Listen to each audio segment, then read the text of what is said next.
Hello दोस्तों and welcome to study IQ। I hope आप लोगों को मेरी ऑडियो वीडियो अच्छे से आ रही होगी। तो आज हम लोग बात करने वाले हैं अपने यूपीपीसीएस, जिसका एग्जाम डेट आपने देखा होगा कि प्रीलिम्स का एग्जाम 27 अक्टूबर को डिसाइड हुआ है और वो नोटिफिकेशन आप सभी ने देख भी लिया होगा कि 27 अक्टूबर को हमारे यूपी का जो पीसीएस एग्जाम है उसका प्रीलिम्स का एग्जाम होगा। तो उसकी तैयारी के लिए हम यहाँ पे आपके लिए क्रैश कोर्स लेकर के आए हैं। तो इसमें क्या क्या चीजें मिलने वाली हैं, मॉक टेस्ट कैसे आप लगाएंगे, किस तरीके से हम यहाँ पे अपने जो स्टडी है उसका लेवल रखने वाले हैं, कौन कौन से प्रैक्टिस क्वेश्चन आपको मॉक टेस्ट में मिलेंगे, तो सब कुछ डिस्कस करेंगे। तो इसके पहले जिन लोगों ने एनरोल कर लिया है इस यूपी पीसीएस प्रीलिम्स की तैयारी के लिए इस लक्ष्य बैच 1 को, तो वो तो आज यहाँ पे सारी चीजें सुनेंगे ही, लेकिन जिन लोगों ने एनरोल नहीं किया उनके पास अब भी वक्त है एनरोल करने का। आप स्टडी IQ के वेब प्लेटफॉर्म या ऐप पे जाकर के हमारे कूपन कोड का इस्तेमाल करके जुड़ सकते हैं। यहाँ पर पीसी लाइव कूपन कोड का इस्तेमाल करने पे आपको ये 3999 में मिलेगा। तो ये प्रीलिम्स को फोकस करते हुए मतलब आपका अक्टूबर की स्टार्टिंग तक ये पूरा का पूरा कोर्स कंप्लीट हो जाएगा, जिसका पूरा शेड्यूल अभी मैं आपके साथ डिस्कस करूंगा। मॉक टेस्ट भी कैसे कैसे प्लान किए गए हैं वो भी मैं आपको बताऊंगा। तो आपका यहाँ पे स्टडी के साथ मॉक टेस्ट कैसे लगाना है सारी चीजें डिस्कस करेंगे। पैटर्न क्या रहेगा, लेबल क्या रहेगा, वो सब कुछ स्ट्रेटजी इस सेशन में आप देख पाएंगे। लेकिन बहुत सारे लोग जो अपने मेंस की भी तैयारी करेंगे, प्रीलिम्स के साथ मेंस की भी, और आने वाले साल में वो पूरी तरीके से अपना फाउंडेशन बिल्ड करना चाहते हैं, तो वो ये वाला बैच ज्वाइन करें जिसमें आप यूपी पीसीएस का यहाँ पे फाउंडेशन बैच है और ये 11 तारीख से शुरू हो रहा है। यहाँ पर भी कूपन कोड पीसी लाइव का इस्तेमाल करने पे ये आपको 14,999 पे मिलेगा। याद रखिएगा 11 तारीख से ये क्लास शुरू होगी। ये आपके प्री और मेंस दोनों को फोकस करते हुए, ठीक है। तो याद रखिएगा ये वाले बैच में हम आपको प्रीलिम्स के लिए पूरी तरह से तैयार कराने वाले। आपको क्या करना है, वेब प्लेटफॉर्म पे जाना है स्टडी IQ के, या ऐप में आपने डाउनलोड करनी है। यहाँ पे जैसे कि हम यहाँ पे वेब प्लेटफॉर्म पे जाएंगे, यहाँ पे आपको स्टेट पीसीएस वाले सेगमेंट में ये प्रीलिम्स का क्रैश कोर्स दिखाई देगा, जिसको आपको बाय नाउ में क्लिक करके अप्लाई कूपन यहाँ पे पीसी लाइव कूपन कोड लगाना है और इसको परचेज कर लेना है, ठीक है। यहाँ पर देखिए जो आपका ये हमारा पूरा का पूरा पेज खुल के आ रहा है। यहाँ पे ऐड प्रोमो में जाना है, पीसी लाइव कूपन कोड लगाना है। याद रखिएगा आपको पूरे फीचर्स क्या क्या चीजें वो अभी मैं आपको डिटेल में बताऊंगा। जबकि अगर आप यहाँ पर इस्तेमाल यहाँ पे आप यूज करना चाहते हैं क्या हमारा अगर फाउंडेशन बैच, तो उसका भी यहाँ पर आप जाओगे, यहाँ पे आप सर्च कर सकते हो फाउंडेशन बैच के लिए। तो ऑलरेडी हमने यहाँ पर सर्च कर रखा है, इसमें भी आप एनरोल कर सकते हो, ठीक है। यूपी पीसीएस का जो फाउंडेशन बैच है, ठीक है, उसको भी आप एनरोल कर सकते हो, जिसमें आपको प्री और मेंस दोनों की तैयारी के लिए यहाँ पे आपको प्रिपेयर किया जाएगा। तो काफी महत्वपूर्ण है ये भी बैच, जो कि पूरे हमारे पूरी कंप्लीट प्रिपरेशन के लिए, ठीक है। यहाँ पर आपको क्लिक करना है, यहाँ पे फाउंडेशन बैच में, ठीक है। यहाँ पर अगर आप लक्ष्य वाला बैच सर्च कर रहे हो तो यहाँ पे आप सर्च कर सकते हो यूपी पीसीएस प्रीलिम्स लक्ष्य बैच, और यहाँ पे फाउंडेशन बैच आपको दिखाई देगा जो 11 तारीख से शुरू हो रहा है। यहाँ पे अगर आप कूपन कोड लगाते हो पीसी लाइव, तो आपको ये कितने का मिलेगा, ये मिलेगा 14,000 रुपए का, 18,750 नहीं, 14,000 में ये आपको मिलेगा, याद रखिएगा, ठीक है। तो चलिए शुरुआत करते हैं हमारे इस क्रैश कोर्स के ओरिएंटेशन सेशन की।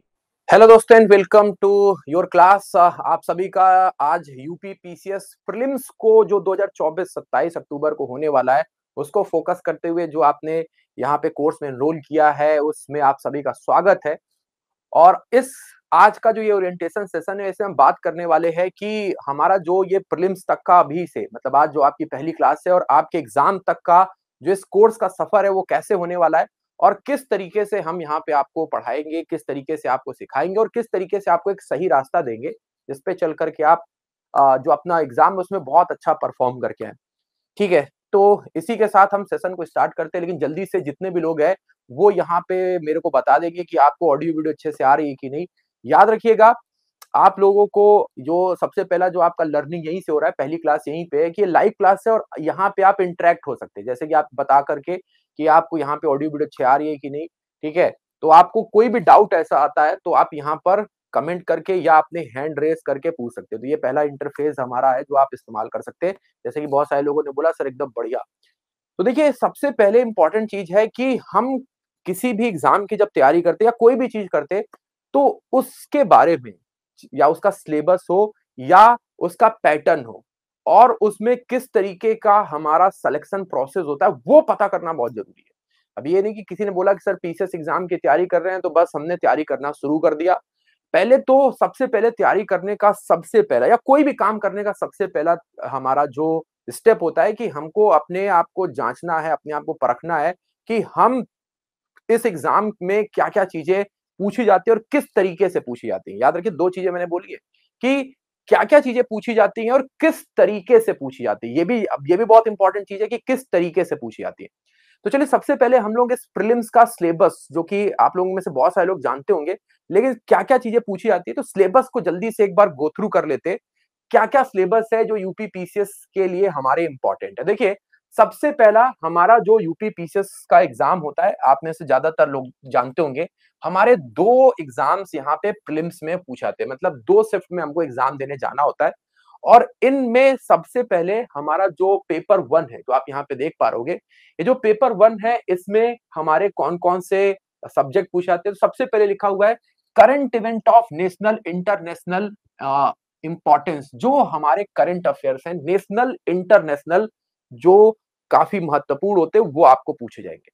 तो सबसे पहला आ रहा होगा कि सर लगभग कितने साल के करंट अफेयर्स पूछे जाते हैं, तो याद रखिएगा जो करंट अफेयर्स है वो 1 साल के हमारे पूछे जाते हैं। मतलब 1 साल का जो इवेंट होता है वो करंट ही माना जाता है और वहां पे जो भी चीजें हो रही हैं हमारे देश में, विदेश में और हमारे उत्तर प्रदेश में, यूपी को भी फोकस करना है उत्तर प्रदेश में। और अभी आप यहाँ पे ट्रेंड देखेंगे, मैं कई सारे अपने जो साल के पेपर है वहां पे आपको दिखाऊंगा कि किस तरीके से यूपी रिलेटेड कंटेंट को ज्यादा पूछा जाने लग गया है। तो नेशनल, इंटरनेशनल और यूपी के हमारे करंट अफेयर्स पूछे जाते हैं और 1 साल के हम अगर करके जा रहे हैं तो we are in safe side. बहुत अच्छी तरीके से हम ये एग्जाम में करंट अफेयर्स का पोर्शन कर पाएंगे, ठीक है। दूसरा यहाँ पे आप देखोगे history of India and Indian national movements. मतलब देखिए यहाँ पे फोकस किया है कि हम हिस्ट्री ऑफ इंडिया, इंडिया की हिस्ट्री के बारे में पूछेंगे और इंडियन जो हमारे नेशनल मूवमेंट्स हैं उनको फोकस करेंगे। मतलब जो मॉडर्न हिस्ट्री है वो कहीं ना कहीं हमारे यूपी पीसीएस में हमेशा अपर हैंड रहती है, लेकिन याद रखिएगा पूरी इंडियन हिस्ट्री के ऊपर ही क्वेश्चन बनते हैं जो आप अभी देखेंगे भी। दरअसल से दूसरा हमारा जो सब्जेक्ट आ जाता है वो है हमारे इंडियन एंड वर्ल्ड ज्योग्राफी का। तो इंडियन ज्योग्राफी और वर्ल्ड ज्योग्राफी, मतलब यहाँ पे तो सिर्फ इंडिया की हिस्ट्री उन्होंने फोकस की है, लेकिन जो ज्योग्राफी जो पूछ रहे हैं उसमें वो वर्ल्ड ज्योग्राफी को भी पूछ रहे हैं और वो आपके फिजिकल स्ट्रक्चर, कैसे हमारी अर्थ का फॉर्मेशन हुआ है ना, क्या क्या हमारे अर्थ में के आसपास किस तरीके का एनवायरमेंट है, अर्थ जो है वो किस तरीके से, उसमें क्या क्या हमारे बोल सकते हैं एटमॉस्फेयर से लेकर के लिथोस्फीयर, सब कुछ यहाँ पे पूछ सकता है आपसे। देन उसके बाद से social and economic geography of India and world also. तो काफी कुछ यहाँ पे एक जो ये आपको जो एक लाइन में लिख रहा है ये अपने आप में बहुत बड़ा सिलेबस हो जाता है, जिसमें रिवर सिस्टम है ना, वोल्केनोज, आपके आइलैंड्स, यहाँ से स्टैट्स बहुत सारे एग्जाम में पूछे आते हैं और वो अभी मैं आपको दिखाऊंगा। फिर आते हैं हमारे fourth subject Indian polity and governance, constitution and international relation. भारतीय संविधान और भारतीय हमारे जो राजनीतिक संबंध है, राजनीति है, उसके ऊपर यहाँ पर क्वेश्चन आपको देखने को मिलेंगे। और पंचायत राज हो गया जैसे कि यहाँ पर दिया हुआ है ना। देन उसके बाद से राइट इश्यूज और क्या क्या हमारे पास राइट्स हैं, किस तरीके के हमारे देश में चलाने वाली गवर्नेंस होती है और वो किस तरीके से इंटरनेशनल रिलेशन मेंटेन करती है। तो ये पूरा कॉन्स्टिट्यूशन पे आधारित है, भारतीय संविधान पे आधारित है और ये बहुत इंपॉर्टेंट है, यहाँ से भी बहुत सारे क्वेश्चन बनते हैं, अभी आपको दिखाएंगे भी। उसके बाद से नेक्स्ट हमारा सब्जेक्ट आता है इकोनॉमिक्स। देखिए इकोनॉमिक्स में जो हमारा फोकस रहता है, इकोनॉमिक्स के जो खास तौर पे हम अभी के 5 से 7 साल के अगर हम क्वेश्चंस को देखेंगे तो फोकस रहता है जो अभी हमारे यहाँ पर बहुत ज्यादा जिसका चर्चा हुआ होता है। मतलब ये भी देखोगे तो करंट से रिलेटेड है। इकोनॉमिक्स में जो हमारे इंपॉर्टेंट पहलू हैं जैसे कि गरीबी हो गया, पॉवर्टी हो गया, देन उसके बाद से हमारा अनएम्प्लॉयमेंट हो गया, बेरोजगारी हो गया, देन उसके बाद से हमारे कई सारे सोशल सेक्टर की जो स्कीम है, गवर्नमेंट जो अलग अलग तरीके की हमारे स्कीम्स लेके आता है, 100% क्वेश्चन पूछे आते हैं। हर तरीके से क्वेश्चन पूछ सकता है, वो मैं आपको बताऊंगा अभी कैसे कैसे क्वेश्चन बनते हैं। फिर उसके बाद से सस्टेनेबल जो सतत विकास कार्यक्रम चल रहा है, ये पिछले 3 साल से जरूर हमारे एग्जाम में पूछा जा रहा है जब से ये हमारे सस्टेनेबल डेवलपमेंट प्रोग्राम आया है। तो बेसिकली इकोनॉमिक्स में जो हमारे इंपॉर्टेंट टॉपिक बन जाते हैं, आप देखोगे पॉवर्टी बन गया जो बहुत ज्यादा चर्चा में रहता है। देन उसके बाद से देखोगे तो हमारा आ जाता है अनएम्प्लॉयमेंट, देन उसके बाद से नेशनल इनकम जिसमें जीडीपी, जीएनपी वगैरह पूछता है। देन उसके बाद से हमारा आ जाता है, आप देखोगे तो हमने आपको बताया सस्टेनेबल डेवलपमेंट गोल्स। तो जब से ये हमारे जितने ज्यादा न्यूज़पेपर में जो इकोनॉमिकल टर्म का जिक्र रहता है वो बहुत देख रहे हैं। इन्फ्लेशन अगर देखें, महंगाई, मुद्रास्फीति जिसको आप हिंदी में बोलते हैं, तो ये ऐसे टर्मिनोलॉजीज है जहां से क्वेश्चन हमारे बहुत सारे बनते हैं और आपको रेगुलर मिलते रहेंगे। और अगर मैं इन सारे टॉपिक में पूछूं और कौन सा टॉपिक है जो बहुत इंपॉर्टेंट है, तो वो बन जाता है बजट। बजट अपने आप में एक बहुत इंपॉर्टेंट टॉपिक है। ये होता तो करंट से रिलेटेड है, मतलब जो करंट में बजट आता है, रिसेंट में बजट आता है, वहां से क्वेश्चन बनता है। लेकिन आपको इकोनॉमिकली भी टर्मिनोलॉजीज पता होना चाहिए। फिस्कल डेफिसिट क्या होता है हमारे यहाँ पे, रेवेन्यू क्या होता है, कैपिटल क्या होता है ना, हमारे इंफ्रास्ट्रक्चर में किस तरीके से इन्वेस्टमेंट होता है, सब्सिडीज क्या होती है। तो बहुत सारी ऐसे टर्मिनोलॉजीज हैं जो बजट में पूछी जाती है और वो हमारी इकोनॉमी में आपको पढ़ाई जाएंगी या इकोनॉमी के सिलेबस में ऐड है। याद रखिएगा, बजट दोनों तरीके का, यूपी और हमारे इंडिया दोनों का बजट इंपॉर्टेंट है। ठीक है, याद रखिए हमारे जो यूपी स्पेसिफिक टॉपिक है, आप देखोगे धीरे धीरे से वहां पर लगातार उनका वैल्यू बढ़ता जा रहा है जैसे जैसे ट्रेंड बदल रहा है। फिर उसके बाद से हमारा नेक्स्ट जो हमारा सब्जेक्ट है ये है environment and ecology, biodiversity, climate change. यहां पर देखिए क्या लिखा हुआ है कि do not require subject specialization. यहां पर उन्होंने बोला कि आपको इन्वायरमेंट में सब्जेक्ट स्पेशलाइजेशन की जरूरत नहीं है। You have focus on 4 to 5 topic, जिससे कि आपका प्री निकल जाएगा। और ये स्टूडेंट छोड़ के जाने की गलती करते हैं। जब उन्होंने खुद बोला कि सब्जेक्ट जो हमारे स्पेशलाइजेशन है वो नहीं चाहिए हमको, आप 3-4 टॉपिक कर लीजिए। एनवायरमेंट इकोलॉजी, जिसमें हमारे पॉल्यूशन का क्या इंपैक्ट पड़ता है, मतलब पॉल्यूशन को आप अच्छे से कर लीजिए। क्लाइमेट चेंज के ऊपर वो क्वेश्चन जरूर पूछते हैं। और बायोडाइवर्सिटी, मतलब 3-4 उन्होंने टॉपिक दे दिए कि आप इसको करिए। क्यों? क्योंकि स्टूडेंट एनवायरमेंट को छोड़ के जाता है क्योंकि उसको लगता है कि ऑलरेडी हमने इतना सारा पढ़ लिया, current affair, history, polity, geography, अब एनवायरमेंट भी पढ़ के जाए। तो उन्होंने बोला कि भाई आप 3 से 4 टॉपिक, पोल्यूशन पढ़ लीजिए, हमारे जो जैव विविधताएं हैं, नेशनल पार्क, रामसर साइट्स है ना, या ना, उसके अलावा आपने इसको अच्छे ढंग से पढ़ लिया कि कौन कौन से हमारे जीवों का करंटली चर्चा में रहते हैं, इंडेंजर्ड कैटेगरी में डाले गए, टाइगर रिजर्व कहाँ पे बन रहे हैं, तो ये कर लीजिए। और क्लाइमेट चेंज, जो कि ये भी अगर आप देखोगे तो इकोनॉमिक्स की तरह करंट से रिलेटेड चीजें हैं जो आपको यहाँ पे पूछी जा रही है। अब देखिए, देखने को तो बहुत छोटा दिखाई दे रहा है, लेकिन अपने आप में एक बहुत बड़ा जनरल साइंस, मतलब आपका जो बोल सकते हैं कि फिजिक्स, केमिस्ट्री एंड बायोलॉजी, ये साइंस का एक हमारा बोल सकते हैं कि निचोड़ है। लेकिन उन्होंने जनरल साइंस लिखा हुआ है। तो जनरल साइंस का मतलब होता है कि जो आपके लाइफ में इस्तेमाल होने वाली साइंस है, चाहे वो हमारे, अगर ह्यूमन एनाटॉमी की बात करें, मानव शरीर में पिछली बार क्वेश्चन पूछा गया था कि इंसुलिन हमारे पैंक्रियास की कौन सी सेल से निकलती है। इंसुलिन डायबिटीज जिसकी वजह से होता है, डायबिटीज हो जाता है अगर इंसुलिन नहीं निकलता है। ऐसे ही हमारे से क्वेश्चन पूछा जा सकता है डिजीज से रिलेटेड, जैसे कि कोविड-19 का एक हमारा जो आरएनए वैक्सीन था उसके बारे में क्वेश्चन पूछा जाता है। तो डिजीजेस के ऊपर क्वेश्चन पूछा जाता है, हमारे ह्यूमन एनाटॉमी के ऊपर क्वेश्चन पूछा जाता है, केमिस्ट्री में जो हमारे रेगुलर बेसिस पर जो भी एलिमेंट्स हमारे इस्तेमाल होते हैं, चाहे वो हमारे डिटर्जेंट में हो या हमारे बेसिक जो भी आसपास हमारे जो किचन्स में होते हैं, है ना, प्यूरिफिकेशन में जिनका इस्तेमाल होता है, तो केमिस्ट्री से वहां पे क्वेश्चन पूछे जाते हैं। देन उसके बाद से फिजिक्स की अगर हम बात करते हैं तो इंस्ट्रूमेंट और यूनिट। फिजिक्स में यूपीपीसीएस में जो क्वेश्चन बनते हैं इंस्ट्रूमेंट से बनते हैं। जैसे कि अगर आपको एक मैचिंग दिया जा सकता है जिसमें आपसे पूछेंगे कुछ इंस्ट्रूमेंट के नाम और इनका इस्तेमाल कहां पर होता है, ये इंस्ट्रूमेंट हमारे कहां कहां पे इस्तेमाल किए जाते हैं, ऐसे क्वेश्चन आपको देखने को मिलेंगे। जैसे कि हाइग्रोमीटर हो गया, हाइड्रोमीटर हो गया, देन उसके बाद से आपका वोल्ट मीटर हो गया, एनीमोमीटर हो गया, और फिर आपको यहाँ पे उसके यूनिट दे सकते हैं कि ये कहाँ किसके मेजरमेंट में इस्तेमाल होते हैं, मैचिंग करिए। ऐसे क्वेश्चन होते हैं। देन एक क्वेश्चन आपको मिल सकता है यूनिट के चेंजमेंट में, आपको दे दिया जाएगा लाइट ईयर, उसको बोलेगा आपको इसको मीटर किलोमीटर में कितना हो सकता है। तो फिजिक्स में ऐसे क्वेश्चंस आपको देखने को मिलते हैं। मतलब जनरल साइंस का मतलब है कि जो आपके लाइफ में इस्तेमाल होने वाले प्रोडक्ट्स हैं, लाइफ में इस्तेमाल होने वाली साइंस है, you have to focus on it. आपको वो पता होना चाहिए। आप साइंस बैकग्राउंड से नहीं है कोई बात नहीं, लेकिन आपको वो पता होना चाहिए। तो बहुत सारे साइंस बैकग्राउंड के स्टूडेंट उनके लिए काफी आसान हो जाता है, लेकिन जैसे ही आर्ट बैकग्राउंड की बात करते हैं वो थोड़ी सी डिफिकल्टी फील करते हैं। अब उसके बाद से हमने इस पेपर में बहुत मेहनत की, बहुत अच्छा परफॉर्म किया, करंट अफेयर्स पढ़ लिया, है ना, हिस्ट्री में बढ़िया, modern history, ancient history, medieval, सब पे बढ़िया प्रैक्टिस करके गए। इकोनॉमिक्स में करंट इकोनॉमिक्स को लेते हुए पूरी पढ़ाई की। इन्वायरमेंट में भी हमने बढ़िया परफॉर्म किया, बढ़िया नंबर आ रहा है, 150 नंबर आ रहा है 200 में। लेकिन सी सेट को हमने नजरअंदाज कर दिया है। तो हमारे हिंदी में एक नहीं कहावत है, सत सैया के दोहरे यूं नाभिक के तीर, छोटन में देखन में छोटन लगे, खाओ करे गंभीर। इसको लोग बहुत छोटा समझते हैं, खास तौर पे जो हमारे यूपी पीसीएस की तैयारी करने वाले स्टूडेंट है वो रमे रहते हैं कि भाई हमको ये पढ़ना है, ये जो पेपर 2 है ये पासिंग मार्क का है, कहीं ना कहीं करके ले आते हैं। लेकिन भाई साहब मैं आपको बताना चाहता हूं, इसमें पासिंग मार्क तो है 33% नंबर 33% लाने, लेकिन 200 में आपको 66 मार्क लाने, ये 200 का 33% होगा। बहुत सारे लोगों को ये नहीं पता होता है, तो मैं आपको बता देता हूं 66 मार्क्स लाने हैं। और ये हमारे लिए नजरअंदाज करने वाला सब्जेक्ट बिल्कुल नहीं है। जब मैंने पहली बार यूपीपीसीएस का एग्जाम दिया था तो मैं भी आप ही की तरीके एक न्यू कमर था और मैंने जो है वो फोकस किया, बढ़िया मेरे भी अच्छे खासे नंबर आए, लेकिन मैंने इसके ऊपर फोकस ही नहीं किया। मैंने जो है वो सीसैट की तैयारी बहुत अच्छे से नहीं की और मेरे मार्क्स इतने नहीं आए कि मेरी, अगर आप इसको क्वालिफाई नहीं करते तो आपका ये कितना भी अच्छा गया हो, आप इस पे आगे के लिए सेलेक्ट ही नहीं होगे।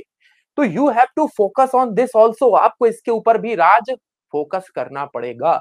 याद रखिए यहाँ पे हमारे आप देख पा रहे होगे कि इंग्लिश, हिंदी, देन उसके बाद से हमारे क्वांट और रीजनिंग है।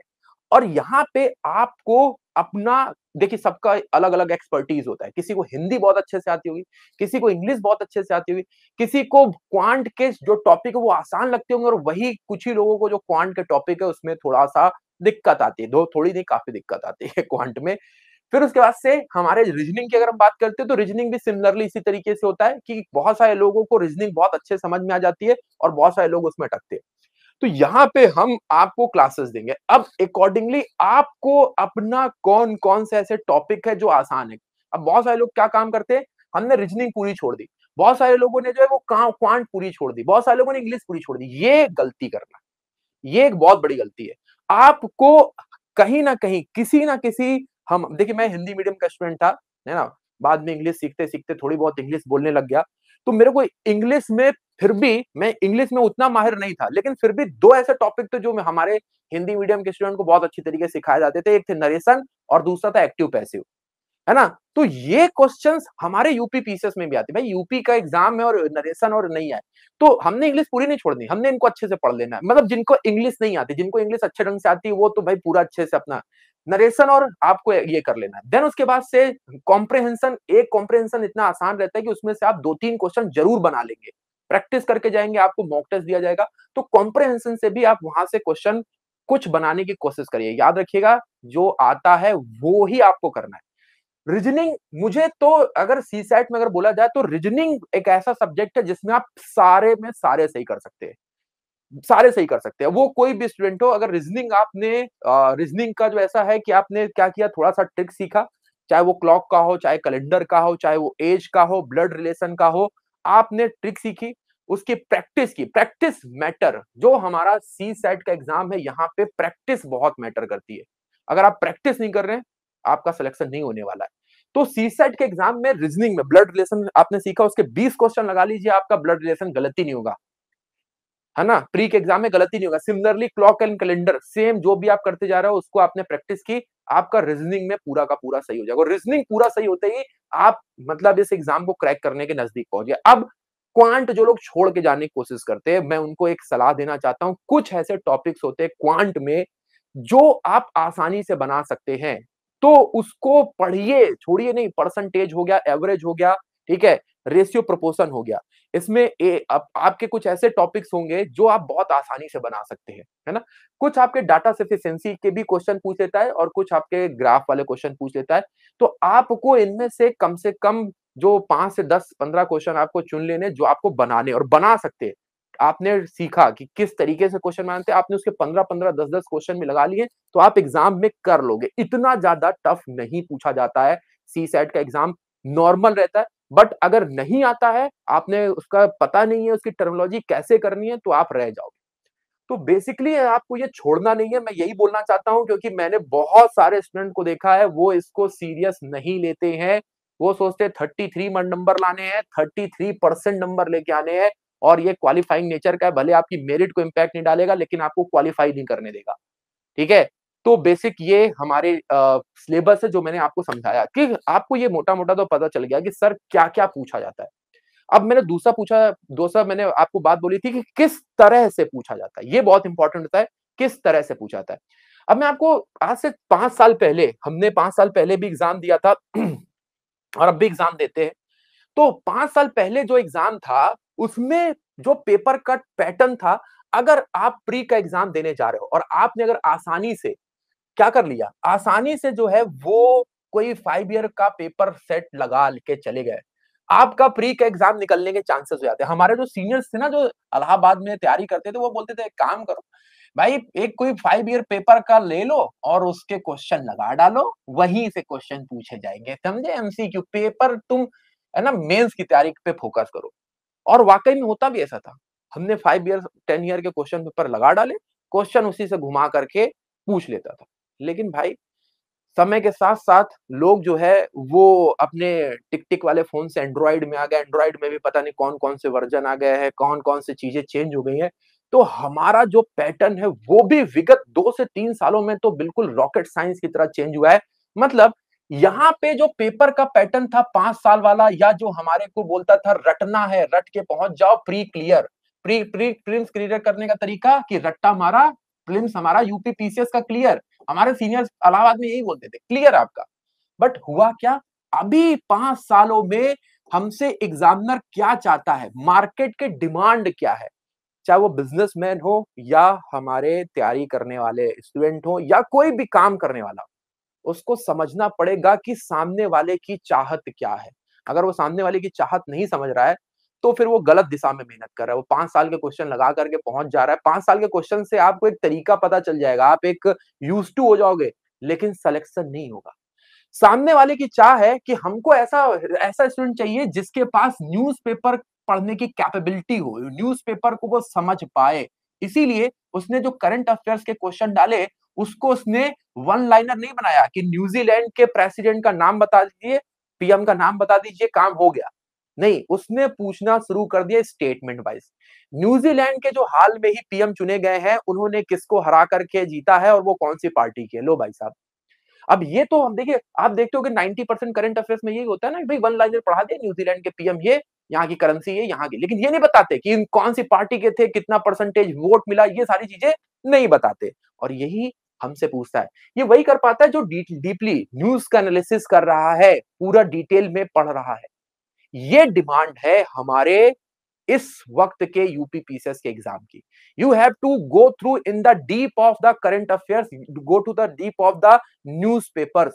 आपको एकदम अंदर जाकर के उसका गहन अध्ययन करना पड़ेगा। दूसरा डिमांड क्या है कि हमारे जो स्टूडेंट है वो रटने वाले नहीं चाहिए। वी हैव ऐसे ऑफिसर चाहिए जो कि सिचुएशन को समझ करके उसको टैकल करे। उनके पास हिस्ट्री ज्योग्राफी का वो नॉलेज हो जिससे वो उसको गहनता से समझ पाए।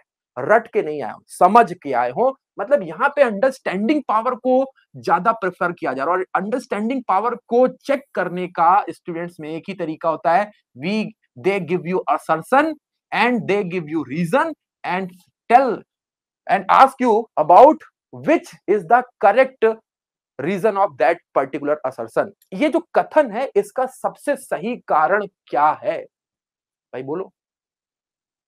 आपके अंदर वो पिक करने की भाई नॉलेज है आपके पास, दोनों स्टेटमेंट सही लग रहे हैं, लेकिन भाई अटक गए यार, ये इसका रीजन होगा कि नहीं। भरा पड़ा इस वक्त आरओ यारो का एग्जाम जो होता है वो यूपीपीसी से थोड़ा लो होता है, देखो जाकर के, एक बार अभी दिखाऊंगा आपको, भरा हुआ है। तो यू हैव टू कैपेसिटी कि आप वो क्वेश्चंस को पिक करके उसका कारण पता लगा पा रहे हो कि नहीं।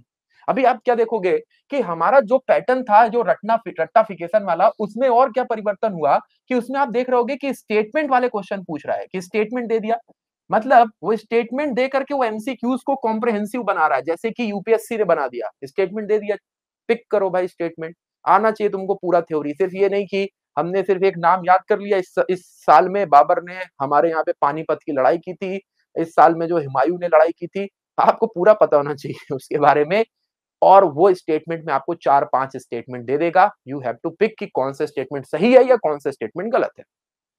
ठीक है, तो आपकी अंडरस्टैंडिंग को वो चेक कर रहा है। देन उसके बाद से आपका वो चेक करता है क्या, वो उसके बाद से आपका चेक करता है पेशेंस लेवल, पेशेंस लेवल और आईक्यू लेवल, और आपका जो जिसे हम बोलते हैं ना क्विक रिस्पॉन्स। आजकल हमारे क्रिकेट मैचेस में भी ना आता है, इसका रिस्पॉन्स टाइम इतना था। तो कभी कभी क्या होता है, कुछ क्वेश्चन आपके कॉमन सेंस पे लगते हैं, और उसमें मैं एक, मेरे को जो बड़ा बड़ा फेवरेट लगता है और बहुत सारे एग्जाम में देखा था, मैचिंग। है ना, मैचिंग वाले क्वेश्चन, ये देख करके बहुत सारे लोग डर जाते हैं। लेकिन हमेशा हमारे पास हर चीज की नॉलेज हो और हम हर क्वेश्चन उस पे सही कर दे, ऐसा होता है ज्यादातर। लेकिन अपर हैंड और जो सिलेक्शन होने वाले स्टूडेंट्स होते हैं, उनके पास एक और चीज होती है, और वो कुछ क्वेश्चंस को अपने कॉमन सेंस पे बनाते हैं। अपने कॉमन सेंस पे बनाते हैं, जिसमें मैंने मैचिंग वाला जो है ना लिखा है, लेकिन स्टेटमेंट वाले भी, असर्शन रीजन भी, आपको उसके बारे में पता नहीं है, आपने पढ़ा नहीं है। भाई बहुत सारी चीजें होती है, स्किप हो जाती है, लेकिन फिर भी वो क्वेश्चन बन जाते हैं, बिकॉज आपने उस क्वेश्चन को पेशेंटली पढ़ा, धैर्य रखा, धैर्य पूर्वक आपने उसको पढ़ा, फिर उसके बाद से वहां पे कॉमन सेंस लगाया, और फिर कॉमन सेंस के आधार पे आपने उसका आंसर ढूंढा। भाई ये जमाना गया, जमाना है हमारे स्मार्ट होने का। जब फोन ही स्मार्ट हम इस्तेमाल कर रहे हैं, है ना, सब कुछ स्मार्ट हो चुका है, तो हमको अपने आप को भी स्मार्ट करना पड़ेगा। रिक्वायरमेंट यही है भाई। तो आपको यहाँ पे क्या करना पड़ेगा, याद रखिएगा, आपको यहाँ पे बहुत इंपॉर्टेंटली क्या करना पड़ेगा, अपने कॉमन सेंस का, मतलब अपने दिमाग की बत्ती जिसको हम लोग बोलते हैं ना, कॉमन सेंस का खोल के रखना पड़ेगा। कॉमन सेंस आपने क्वेश्चन से पिक करना शुरू कर दिया, और मैं बोल रहा हूं, अगर आपने 3 से 4 क्वेश्चन पिक कर लिए कॉमन सेंस से, आपको एसडीएम की पोस्ट मिलने से कोई नहीं रोक पाएगा। अब ये सर डेवलप कैसे होता है? कोई इसकी घुट्टी होती है क्या? नहीं, ये डेवलप होता है जब आप, हमें, हमारे अंदर भी ये डेवलप तब हुआ जब हम स्मार्ट लोगों के साथ रहना शुरू किए। हमारे जो को-फाउंडर्स थे, हम जिन-जिन कंपनियों में काम कर किए हुए हैं, सौभाग्य की बात है कि वो दुनिया के बेस्ट इंस्टीट्यूट आईआईटियंस है। हमारे जो प्रीवियस कंपनीज थी वो भी वो तो बहुत टाइम देते थे हमारे साथ, तो वो भी आईआईटी बॉम्बे से पढ़े हुए थे। वो किस तरीके से काम करते थे, और हमारे ये वाली कंपनी में भी आईआईटियंस के द्वारा ही फॉर्म किया गया। तो वो किस तरीके से काम करते हैं, वो हमने सीखा, और उसके बाद से ये हमने जो बाकी का, जिस तरीके से हमारे घर में भी बहुत सारे लोग एडमिनिस्ट्रेशन के फील्ड में है ना, आईएएस, पीसीएस, गवर्नमेंट जॉब्स, पूरी की पूरी फैमिली, तो हम देखते हैं कि किस तरीके से वो लोग काम करते हैं, प्लस हमारे ऑर्गेनाइजेशन में कैसा काम होता है, वो हम अपने स्टूडेंट्स को बताते हैं कि you have to tackle this situation by this method. आपको ये इस तरीके से सिचुएशन को हैंडल करना, और इस तरीके से हैंडल करना है। तो ये एक बहुत इंपॉर्टेंट तरीका होता है, जहां से हम चीजों को कॉमन सेंस के आधार पर कर पाते हैं। तो ये कैसे होता है? जब आप ऐसे टीचर्स के साथ, ऐसे एनवायरनमेंट में रहना शुरू करते हो, तो आपको ये मिल पाता है। ये जो है ना, ये आप तब सीख पाते हो। जैसे हमने भी ये लोगों के साथ ही सीखा कि इस क्वेश्चन को ऐसे टैकल करना है। ठीक है? तो ये सारी चीजें आपको मिलता है। तो पैटर्न में हमने आपको बताया कि भाई क्या-क्या चीजें हमारे अभी तक मिल रही हैं, मतलब क्या-क्या चीजें आपको पूछी जा रही हैं, और फिर हमने यहाँ पे डिस्कस किया किस तरीके से पूछी जा रही है। मतलब यहाँ पे जो तरीका है, वो भी हमने आपको बताया कि कौन-सा वो तरीका है, जो हमने यहाँ पर पूछ सकता है। क्लियर हो गया? मतलब रट्टाफिकेशन से निकल करके हमको थोड़ा अंडरस्टैंडिंग, थोड़ा कॉमन सेंस, थोड़ा अपने reasoning capability, questions, history polity में भी रीजनिंग कैपेबिलिटी हमको अभी भी लगानी है। भले वो पीसीएस का एग्जाम हो फिर भी। ठीक है? तो नॉलेज में थिंकिंग, अंडरस्टैंडिंग, कॉमन सेंस को अगर हम मिला देते हैं, तो we are on the right way, right path, एक सही दिशा की तरफ बढ़ रहे हैं। Are you getting my point? समझ में आ रही है कि नहीं? चलिए अब आगे की तरफ चलते हैं। नेक्स्ट बात करते हैं कि बहुत सारे लोग का हमेशा डिमांड रहता है, सर वेटेज क्या रहता है? जो आपने अभी सब्जेक्ट बताए, इनमें किस सब्जेक्ट का कितना वेटेज रहता है? हालांकि ये मैटर कम करता है, लेकिन क्योंकि हमारे पास मार्जिन ऑफ एरर है ही नहीं। अगर कोई 5 किसी सब्जेक्ट से 2 भी क्वेश्चन पूछे आ रहे हैं, फिर भी हमको पढ़ना है। फिर भी हमको वो अच्छे से करना है, बिकॉज़ हमको सिलेक्शन की नीड है, और उसके लिए हमारे पास मार्जिन ऑफ एरर, मतलब गलतियों की संभावना, गलती करने का जो हमारे पास संभावना, वो बहुत कम है। ठीक है? तो अब हम यहाँ पे बात करते हैं कि हमारे कौन से सब्जेक्ट से कितने क्वेश्चन पूछे गए। तो सबसे पहले आप देखिए, हमारे जो यूपी पीसीएस का वन ऑफ द फेवरेट है रहा है, वो है हिस्ट्री। हिस्ट्री बहुत फेवरेट है। अगर आप देखोगे तो 2016 से 2023 तक में हिस्ट्री जो है वो हमारे 25 एवरेज, अगर आप देखोगे तो 25 क्वेश्चन पूछे जाते हैं, है ना? 2016 में अगर 22 पूछे गए, तो 2021 में थोड़े से कम हो गए, हमारे 18 की तरफ आ गए, 2023 में फिर 24 हो गए। लेकिन इनमें अगर आप पूछोगे सर कौन सी हिस्ट्री ज्यादा होती है, तो मैंने आपको पहले बोला, सिलेबस में लिखा था इंडियन मूवमेंट्स के ऊपर दे आर फोकसिंग। तो यहाँ पर हमारे मॉडर्न हिस्ट्री के क्वेश्चंस ज्यादा देखने को मिलते हैं। अब यूपी हिस्ट्री के भी बहुत सारे क्वेश्चंस आपको देखने को मिल रहे हैं। यूपी की हिस्ट्री भी इंक्लूड होती जा रही है, मतलब यूपी का जो सिलेबस है, यूपी के जो क्वेश्चन है, वो पिछले 3-4 सालों में बढ़ रहे हैं। देखिए, तो यहाँ पे 2022 में तो 32 क्वेश्चंस थे, है ना? तो देखिए उसके पहले कितने थे, 18 थे। तो एवरेज देखोगे तो 25 क्वेश्चन हमारे हिस्ट्री के रहते हैं, ऑन एवरेज 25 क्वेश्चन रहते हैं। मॉडर्न हिस्ट्री का पोर्शन रिस्पेक्टिवली ज्यादा रहता है, लेकिन ऐसा नहीं कि मॉडर्न हिस्ट्री पूछेगा, अब वो एग्जामिनर के ऊपर है। तो आपको मैंने बोला कि यहाँ पे अगर 2 भी क्वेश्चन किसी भी टॉपिक से पूछ रहे हैं तो आपको उसको पढ़ना ही पड़ेगा। ज्योग्राफी की अगर बात करते हैं भूगोल की, तो यहाँ पे ज्योग्राफी में देखोगे तो यहाँ पे तो देखो 24 24 24 मतलब कंसिस्टेंसी आप देखिए, लेकिन फिर उसके बाद से देखिए थोड़ा सा यहाँ पे 22 में, क्योंकि यहाँ से हिस्ट्री के क्वेश्चन ज्यादा थे इसलिए ज्योग्राफी में कम हो गया था। ठीक है, तो यहाँ पे आपके 15 हो गए थे, लेकिन कंसिस्टेंसी है, ये भी 25 तक क्वेश्चन रहता है, मान के चलिए 20 से लेकर के 25 तक में क्वेश्चन इसके भी रहेंगे। फिर आ जाता है हमारा पॉलिटी। पॉलिटी में ऑन एन एवरेज देखोगे तो 20 क्वेश्चन रहते हैं पॉलिटी, और हमारे यहाँ पे यूपी के जो स्टूडेंट्स होते हैं, यूपी, बिहार के, राजस्थान के, इनका सबसे जो फेवरेट पार्ट होता है वो पॉलिटी होता है। पॉलिटी अगर आप पूछोगे तो टीचर भी बहुत अच्छे से पढ़ाता है, स्टूडेंट भी बहुत अच्छे से पढ़ता है, और उसका फेवरेट होता है क्या पसंद है, पॉलिटी पसंद है। कहीं ना हमारे हमारे अंदर जो टैक्टिक्स है दिमाग में वो भरी हुई है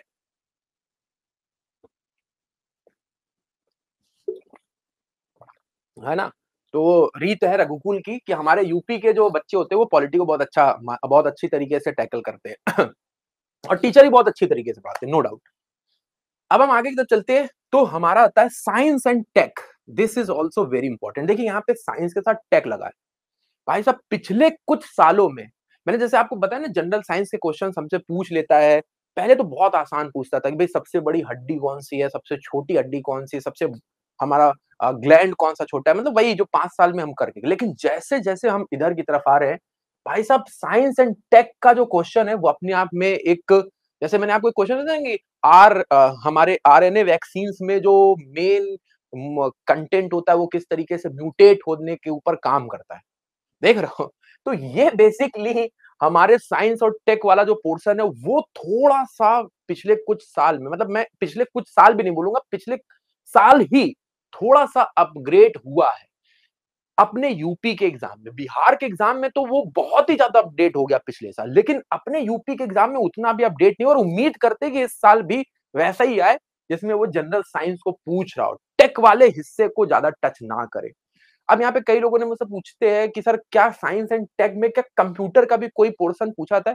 तो कंप्यूटर का बेसिकली पूछ सकते हैं, थोड़ा बहुत क्वेश्चन बन सकता है जो आसान होता है, जो जनरली हमारे होता है कि भाई हमारे इनमें से बोल सकते हैं कि ऑपरेटिंग सॉफ्टवेयर जो है, ऑपरेटिंग एप्लीकेशन सॉफ्टवेयर कौन सा है, कौन सा नहीं है, ऐसा क्वेश्चन बन सकता है, बाकी ज्यादा डिटेल में नहीं पूछता है।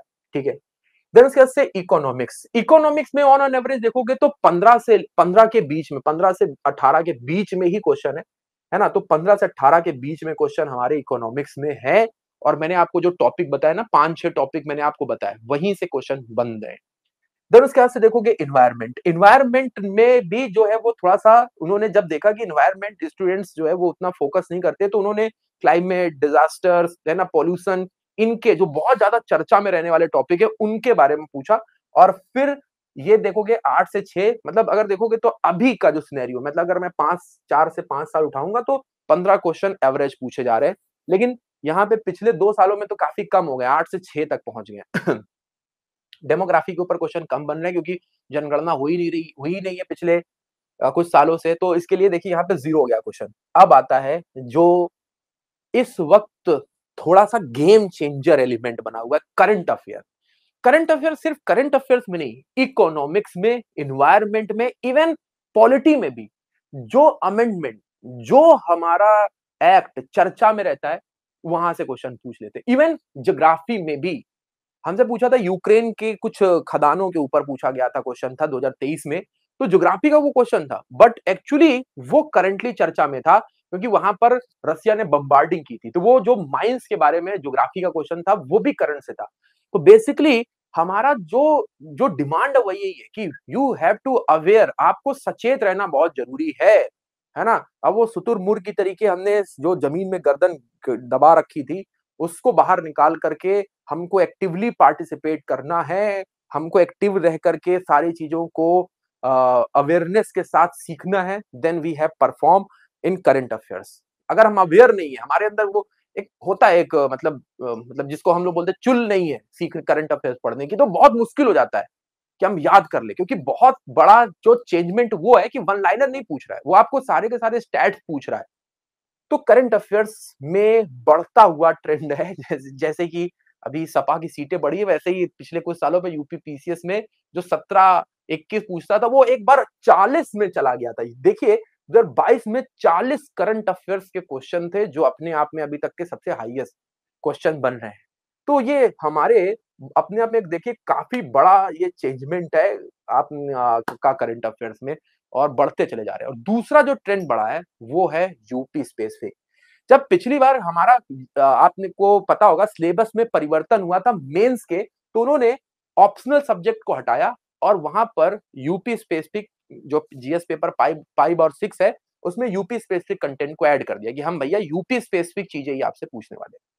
तो यहां पर आप देखिए जो कभी 0 कभी 3 पूछा जाता था, वो बढ़ गया 9 पे चला गया, और ये आपको बढ़ा हुआ इस साल भी दिखाई देगा।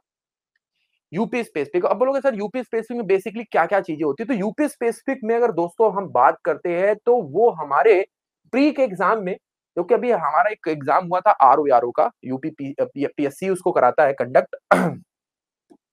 तो वहां पे अगर आप देखोगे तो हमारे बेसिकली यूपी के जो इंस्टीट्यूट्स हैं, यूपी के अलग अलग इंस्टीट्यूट्स के ऊपर क्वेश्चंस बनते हैं।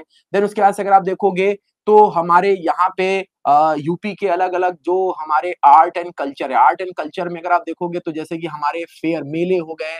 देन उसके बाद से अगर देखोगे तो फेस्टिवल्स हो गए, अलग अलग जो हमारे फेस्टिवल्स होते हैं उनके बारे में, त्योहार कहाँ कहाँ पे होता है। देन उसके बाद से अगर देखोगे तो हमारे यूपी में ट्राइब्स तो कम है, लेकिन इन ट्राइब्स के ऊपर भी क्वेश्चन पूछ लेता है। देन यूपी में अलग अलग तरीके के फोक डांसेस और क्लासिकल डांस तो एक ही है, बट उसको भी डिटेल में पूछता है। तो फोक और क्लासिकल डांस यहाँ पे आप लोग नोट कर लीजिएगा एक बार, ठीक है।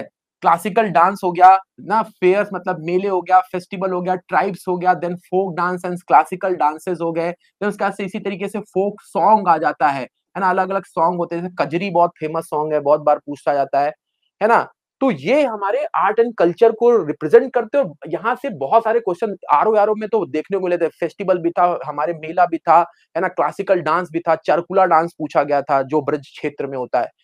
तो बहुत इंपॉर्टेंट है। देन उसके बाद से अगर आप देखोगे तो थर्ड नंबर पे हमारा आ जाता है यूपी का हिस्टोरिकली इंपॉर्टेंट चीजें, हिस्टोरिकली इंपॉर्टेंट। देखिए यहाँ पे मैं आपको बताना चाहता हूँ, यहाँ पे अभी थोड़ा खिलवाड़ नहीं है, हो सकता है कि आने वाले कुछ सालों में हो जाए। यहाँ पे वन लाइनर ही या जो स्टेटमेंट पूछता है तो बहुत आसान पूछ लेता है कि भाई हमारे यहाँ पे जो ये संस्था है, इसकी स्थापना इस वर्ष में हुई थी और इसका हेडक्वार्टर यहाँ पे, कौन से स्टेटमेंट सही है। तो अभी ज्यादा खिलवाड़ नहीं है, बट आगे वाले सालों में हो सकता है। यूपी की हिस्टोरिकल इंपॉर्टेंट प्लेसेस मतलब जो हमारे ऐतिहासिक और हमारे ज्योग्राफिकली इंपॉर्टेंट चीजें, जिसमें आ जाता है यूनेस्को हेरिटेज साइट। यूनेस्को के द्वारा हमारे हेरिटेज साइट कौन सी है? रामसर का जो हमारे यहाँ पे रामसर बहुत इंपॉर्टेंट होता है, यूपी में 10 रामसर साइट है, उनके बारे में। देन उसके बारे में हमने आपको पहले बताया यूपी के जो टाइगर रिजर्व बन चुके हैं उनके बारे में, है ना। यूपी का जो हमारा बोल सकते हैं कि नेशनल पार्क है, यूपी की जो सेंचुरी है, वाइल्ड लाइफ जो सेंचुरीज है ना, तो वाइल्ड लाइफ सेंचुरी के ऊपर क्वेश्चन पूछ सकता है। देन उसके बाद से अगर हम यहाँ पे बात करते हैं चौथे नंबर पे, चौथे नंबर पे अगर हम लोग बात करते हैं तो यूपी में बहुत इंपॉर्टेंट होता है, अभी यूपी को जीआई टैग का हब बना दिया गया है, मतलब जियोग्राफिकल इंडिकेशन। और अभी रिसेंट में इतने सारे जीआई टैग मिले, 100% पूछा जाएगा। तो ये कुछ ऐसी चीजें हैं जो कि हिस्टोरिकली बहुत इंपॉर्टेंट है और उनको बार बार न्यूज में भी देखने को मिल रहा है। तो ये आपके एग्जाम में पूछा जाएगा, बहुत बहुत बहुत इंपॉर्टेंट है, ठीक है। देन उसके बाद से अगर हमारे यूपी का जो हिस्टोरिकल प्लेसेस में अगर आप देखोगे तो जो हिस्ट्री में, जैसे कि इंडस वैली सिविलाइजेशन का हमारा कुछ हिस्सा हो गया, है ना, जो गुप्ता पीरियड में जो यूपी का फेमस था, खास तौर पे मिडबल हिस्ट्री जो कि हमारे यूपी के लिए एक बहुत इंपॉर्टेंट थी, मध्यकालीन भारत जिसमें जौनपुर का उदय हो गया। देन उसके बाद से हमारे अलग अलग जिस तरीके से अलग अलग हमारे राज्यों ने शासन किया है यूपी के अंदर, मिडबल हिस्ट्री में आगरा बस शहर बसा था, वो वहां से बहुत सारे क्वेश्चन बनते हैं और बनेंगे इस साल भी। और इसी समय हमारे यहाँ पे जो एक बहुत ही टफ क्वेश्चन मुझे लगा था बेसिकली 2023 में, जो मिडबल हिस्ट्री में क्वेश्चन पूछा गया था, जो हमारे कुछ लिटरेचर लिखे गए, जो कुछ साहित्य लिखे गए थे, उनके ऊपर प्रश्न पूछा गया था, जो बेसिकली उस एग्जाम का सबसे टफेस्ट क्वेश्चन माना गया था पिछले साल में, ठीक है।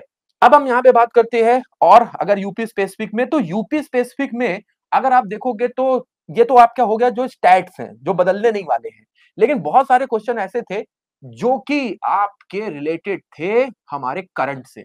करंट से बहुत सारे थे, जैसे कि मैंने आपको बताया कि बजट इज वेरी इंपॉर्टेंट। कौन सा बजट? यूपी का बजट बहुत इंपॉर्टेंट है भाई। ये यहां से क्वेश्चन बनने ही वाला है। फिर उसके बाद से उत्तर प्रदेश की स्कीम्स, उत्तर प्रदेश की स्कीम मैंने यूट्यूब पे अभी 3-4 दिन पहले क्लासेस ली थी, उसमें को बहुत सारे लोगों ने देखा था, तो उसको मैंने बहुत शॉर्ट में बताया हुआ था। तो यूपी की स्कीम्स जो उत्तर प्रदेश गवर्नमेंट ने, जैसे कि अभी देखा नंद बाबा स्कीम पूछी गई थी, देन उसके बाद से युवा स्कीम पूछी गई थी, जो खेत सुरक्षा योजना पूछी गई, तो बहुत सारे यूपी की स्कीम्स हैं। और 2000 हमारे दो दो तीन ये तो 2-3 साल की पूछ लेता भाई, ये यहां से क्वेश्चन आपको देखने को मिलेंगे। ठीक है। फिर यूपी के हमारे अवार्ड्स फंक्शन, यूपी के अवार्ड फंक्शन बहुत इंपॉर्टेंट है। अभी हाल में ही हमारे यूपी में एक अवार्ड दिया गया था, बोल सकते हैं कथक डांसर्स को, जो कि 4 सालों का एक ही साथ अवार्ड दिया गया। 100% पूछा है, कोई रोक ही नहीं सकता है। ठीक है, तो ये यूपी के अवार्ड्स हो गए। देन उसके बाद से अगर आप देखोगे तो हमारा यूपी का और भी अगर देखा जाए तो यूपी के कुछ इंपॉर्टेंट पर्सनालिटीज होते हैं, पर्सन होते हैं, जिन्होंने या तो हिस्ट्री में बहुत मचाया होता है, हिस्ट्री में उन्होंने या तो कोई बड़े आंदोलन लड़े होते हैं, या तो वो करंटली बहुत इंपॉर्टेंट होते हैं, कहीं पर वो कोई चेयरमैन बन रहे हैं या कहीं पर वो हमारे कैबिनेट मिनिस्टर बन रहे हैं, जो यूपी से इंपॉर्टेंट है, वो आपको देखने को मिलेगा। तो ये हमारे यूपी का सिलेबस है, जो आपको देखने को मिलने वाला है। बहुत ही खतरनाक तरीके से बढ़ रहा है ट्रेंड। हो सकता है ये 15 भी अगर टच कर ले, है ना, ये 15 टच कर ले तो आपको आश्चर्य नहीं होना चाहिए, क्योंकि ये होने वाला है इस साल में। I hope getting my point, समझ में आ रहा है? किसी के देखो, सबसे इंपॉर्टेंट चीज लाइव क्लास की यही है कि आप अपने डाउट को भी यहाँ पे पूछ सकते हो। यहाँ पे देखिए हैंड राइज का भी ऑप्शन है, यहाँ पे पोल का भी ऑप्शन। जैसे अगर हम कोई क्वेश्चन पूछते हैं तो हम आपको पोल भी दे सकते हैं, आप वहां पे क्लिक कर सकते हो। तो हमारा जो इंटरफेस है, one of the best interface, जिसका इस्तेमाल करके आप पढ़ाई कर रहे हो, यू फील लाइक कि आप क्लासेस में बैठे हुए हो, अगर आप वो एनवायरमेंट लेके बैठे हुए हो। ओके, बोलो भाई, यहां तक जो हमने डिस्कस किया, कोई डाउट है? पूछना बहुत जरूरी है भाई। देखो, यहाँ पे पूछोगे तो इंटरव्यू में क्वेश्चन पूछने में आसानी बताने में और पूछने में आसानी रहेगी, आपके एग्जाम में बहुत हेल्प मिलेगी। पूछना बहुत जरूरी है, लेकिन हाँ, तरीके से पूछना जरूरी है। आप पूछ सकते हो, जैसे मैंने अभी बोला कि पूछो। बहुत सारे स्टूडेंट होते हैं, टीचर वहां पे पढ़ा रहा है, वो अपने में कमेंट लिख करके पूछते रहते हैं। जब टीचर ने बोला आस्क योर डाउट,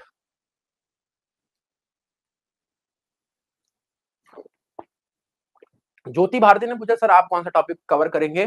तो देखिए, हमारे सारे के सारे फैकल्टीज बहुत एक्सपर्ट है, तो मैं आपको करंट अफेयर्स की क्लास मैं आपको बताने वाला हूँ। अभी अपने कोर्स के ऊपर नहीं, अभी तो मैं आपको एक ओवरव्यू दे रहा हूँ कि क्या हमारे यूपी पीसीएस में हो रहा है, आपको क्योंकि उस जोन में लेके जाना है। क्योंकि अब इस आप क्लास इस आपने कोर्स को ज्वाइन किया, तो हमारा जो सबसे पहला उद्देश्य है कि आपको पहले उस जोन में लेके जाए कि भाई हाँ, हम यूपी पीसीएस के अब प्री एग्जाम को प्रिपेयर कर रहे हैं। ठीक है, तो ये बहुत इंपॉर्टेंट हो जाता है कि हम आपको उस जोन में लेके आ रहे हैं। अब आपको बताएंगे कि हम क्या-क्या पढ़ाने वाले हैं और कौन-कौन से टीचर क्या पढ़ाएंगे, कब किस दिन कौन सी क्लास होगी, कब कौन सा टेस्ट होगा, ईच एंड एवरीथिंग मैं आपको आज बताऊंगा। टेंशन घेऊ ना का, टेंशन नहीं लेने का, मराठी में बोलते हैं। एक्चुअली मैं मुंबई में हूँ, तो मराठी थोड़ी बहुत जो है वो सुनते-सुनते आ जाती है। और हमारी वाइफ बंगाली है, तो वो हमको बंगाली में कुछ बोलती रहती है। ठीक है, और हम यूपी के हैं, हमारी जो माँ है वो बिहार की है। तो एक्चुअली जो है वो सारा का सारा इंडिया का कल्चर डाइवर्सिटी हमारे अंदर है। चलो आगे चलते, तो इंडियन पॉलिटी की बात करते हैं। तो इंडियन पॉलिटी में मैंने बोला था कि कैसे क्वेश्चन पूछे जाते हैं। तो देखो ज्योति, यहाँ पे कैसा क्वेश्चन है, आप देख रहे होगे कि हमारे पास जो क्वेश्चंस है, उसको उसने किसमें कन्वर्ट कर दिया है, उसने उसमें एक पूछा कौन सा करेक्टली मैच नहीं, मैचिंग में कन्वर्ट कर दिया। अब बड़ा कंफ्यूजिंग हो जाता है। अगर आपसे पूछ लेता कि भाई इनमें से कौन सा पार्ट जो है वो हमारे किससे संबंधित है, तो एक बार आप जो है वो उसको कर सकते हो। लेकिन यहाँ पर जो मैचिंग कौन सा गलत है, तो बड़े कंफ्यूजन हो जाते हैं भाई, कौन सा सारा तो सही लग रहा है। एग्जाम में तो खास तौर पे ऐसा होता है, जब आपके थोड़ा सा जो मतलब रिफ्लेक्सेस है एग्जाम में वो कम हो जाते हैं। ऑब्वियस सी बात है, सबका होता है, मेरे साथ भी होता है, अब भी होता है। ठीक है, तो याद रखिएगा यहाँ पर अगर आप देखोगे तो आपको जैसे ही देखोगे तो आपको पहले दृष्टिकोण में सब सही लगेगा, अरे यार कौन सा है, भूल गया मैं। फर्स्ट ऑफ ऑल ये होता है। देन उसके बाद से आपको क्लिक करना पड़ेगा ये इनमें से कौन सा ऑप्शन हमारा गलत है। तो ऐसा क्वेश्चन आपका मैचिंग में पूछा गया था, पार्ट्स थे कि इनमें से कौन सा पार्ट जो है वो सही नहीं मिलाया गया है ना। देन उसके बाद से अगर आप देखोगे तो हमारा सिमिलरली आर्टिकल में भी मैचिंग का ही क्वेश्चन था। मैं यहाँ पे भी क्वेश्चन आपको करा दे रहा हूँ, सिर्फ आपको बता रहा हूँ कि क्या क्वेश्चन बनता है। यहाँ पे आर्टिकल, पार्ट, आर्टिकल और अमेंडमेंट, ये ऐसे है जो कि कभी भी हमारा साथ नहीं छोड़ेंगे, है ना? हाँ, ठीक है, ये 2023 वाले पेपर का है। तो पार्ट मैं क्या बोला हूँ, पार्ट, आर्टिकल और अमेंडमेंट, ये हमारा साथ नहीं छोड़ेंगे, लेकिन पूछने का तरीका बदलता जाएगा। It will be more comprehensive and more precisely, आपको यहां पर गलती की संभावना नहीं देगा। ठीक है। सिमिलरली देखिए यहां पर हमने जो देखिए ये 2023 का पेपर है, ये जो क्वेश्चन है यहां पर उन्होंने क्रोनोलॉजिकल ऑर्डर पूछ लिया है। क्रोनोलॉजिकल ऑर्डर मतलब कौन सा जो हमारा इवेंट है वो पहले हुआ और उसके बाद कौन-कौन से इवेंट हुए। यहां पर आप देखोगे तो हमारे जो इवेंट्स है वो दिए गए हैं और ये इवेंट्स हमारे आपको डेट पता होना चाहिए। पहले उनके सामने डेट लिखोगे, फिर उसके बाद से क्या करोगे, उसको डेट के बाद आप देखोगे कि कौन सा पहले हुआ। अब कई लोग जो है उनको शायद हो सकता है 2 ही इवेंट का डेट याद हो कि संविधान सभा की पहली बैठक कब बनी थी, प्रारूप समिति, ये हमको याद ही नहीं आ रहा है कि संविधान को अंगीकृत क्या किया गया था, अडॉप्ट कब किया गया था, या हमारे जो है इसको हमारे डेट ऑफ कमिटमेंट कब किया गया था, या हो सकता है ये दोनों याद हो, ये दोनों ना याद हो। तो आपको क्या करना है, घबराना नहीं है, यहीं पे कॉमन सेंस का इस्तेमाल करना है कि भैया हमने यहाँ की इसकी डेट याद थी, इसकी डेट याद थी, और ये दोनों के मैचिंग के आधार पे ही ये क्वेश्चन हमारा अच्छे से सॉल्व हो गया। ठीक है। तो यहां पर या तो एक कॉमन सेंस तो हमने 2 डेट के आधार पे कर ली, या तो तीसरा आप कर सकते हो कि कौन सी घटना पहले हो सकती है। जो मैं कॉमन सेंस की बात कर रहा था, कौन सी घटना सबसे पहले हो सकती है? सबसे पहले संविधान सभा बनेगी, ऐसे कर सकते हैं ना। देखो मैं कैसे करूंगा, मुझे नहीं डेट याद है ना। पॉलिटी अगर मान लो मैंने पढ़ी ही नहीं है, तो मुझे क्या होगा, मैं अपने कॉमन सेंस से पहले संविधान सभा बनेगी, फिर ये संविधान सभा के अंदर प्रारूप समिति बनेगी, तो पहला ये हो जाएगा। समिति जो है वो हमारे संविधान को अंगीकृत करेगी, देन उसके बाद से उसको हमारे प्रवत्त किया जाएगा। तो इस तरीके से भाई ये दूसरे नंबर पे हो गया, ये तीसरे पे हो गया, ये चौथे पे हो गया। मैंने डेट भी नहीं पता था, मेरे को कुछ नहीं पता था। This is called common sense. और ये देखो लग गया। ये तो मतलब देखो हो सकता है कि तुमको आता हो, लेकिन बहुत सारे क्वेश्चन में लग जाएगा कि भाई ये था, हमको नहीं पता, लेकिन फिर भी हमने लगाया कि इससे बनेगी। इसी को बोलते हैं पेशेंटली। देखिए कभी-कभी क्या होता है ना कि सिचुएशन इतनी एडवर्स हो जाती है कि हम अपना पेशेंस खो देते हैं। भाई साहब अब तो पेपर बहुत टफ आ गया, अब क्या होगा? अरे पेपर सिर्फ ज्योति के लिए टफ नहीं है, राज के लिए टफ नहीं है, पूरी हमारे जो भी कम्युनिटी आज पेपर देने है सबके लिए टफ है। फिर हमारे पास अपना जो नर्वस सिस्टम है उसको टफ करना है और लड़ना है, फाइट करनी है ना? और वो फाइट को तुम जीतोगे जरूर, मैं तुमको बोल रहा हूँ, बट अपने आप को संभालना उस सिचुएशन में बहुत जरूरी है, जो कि हो रहा है।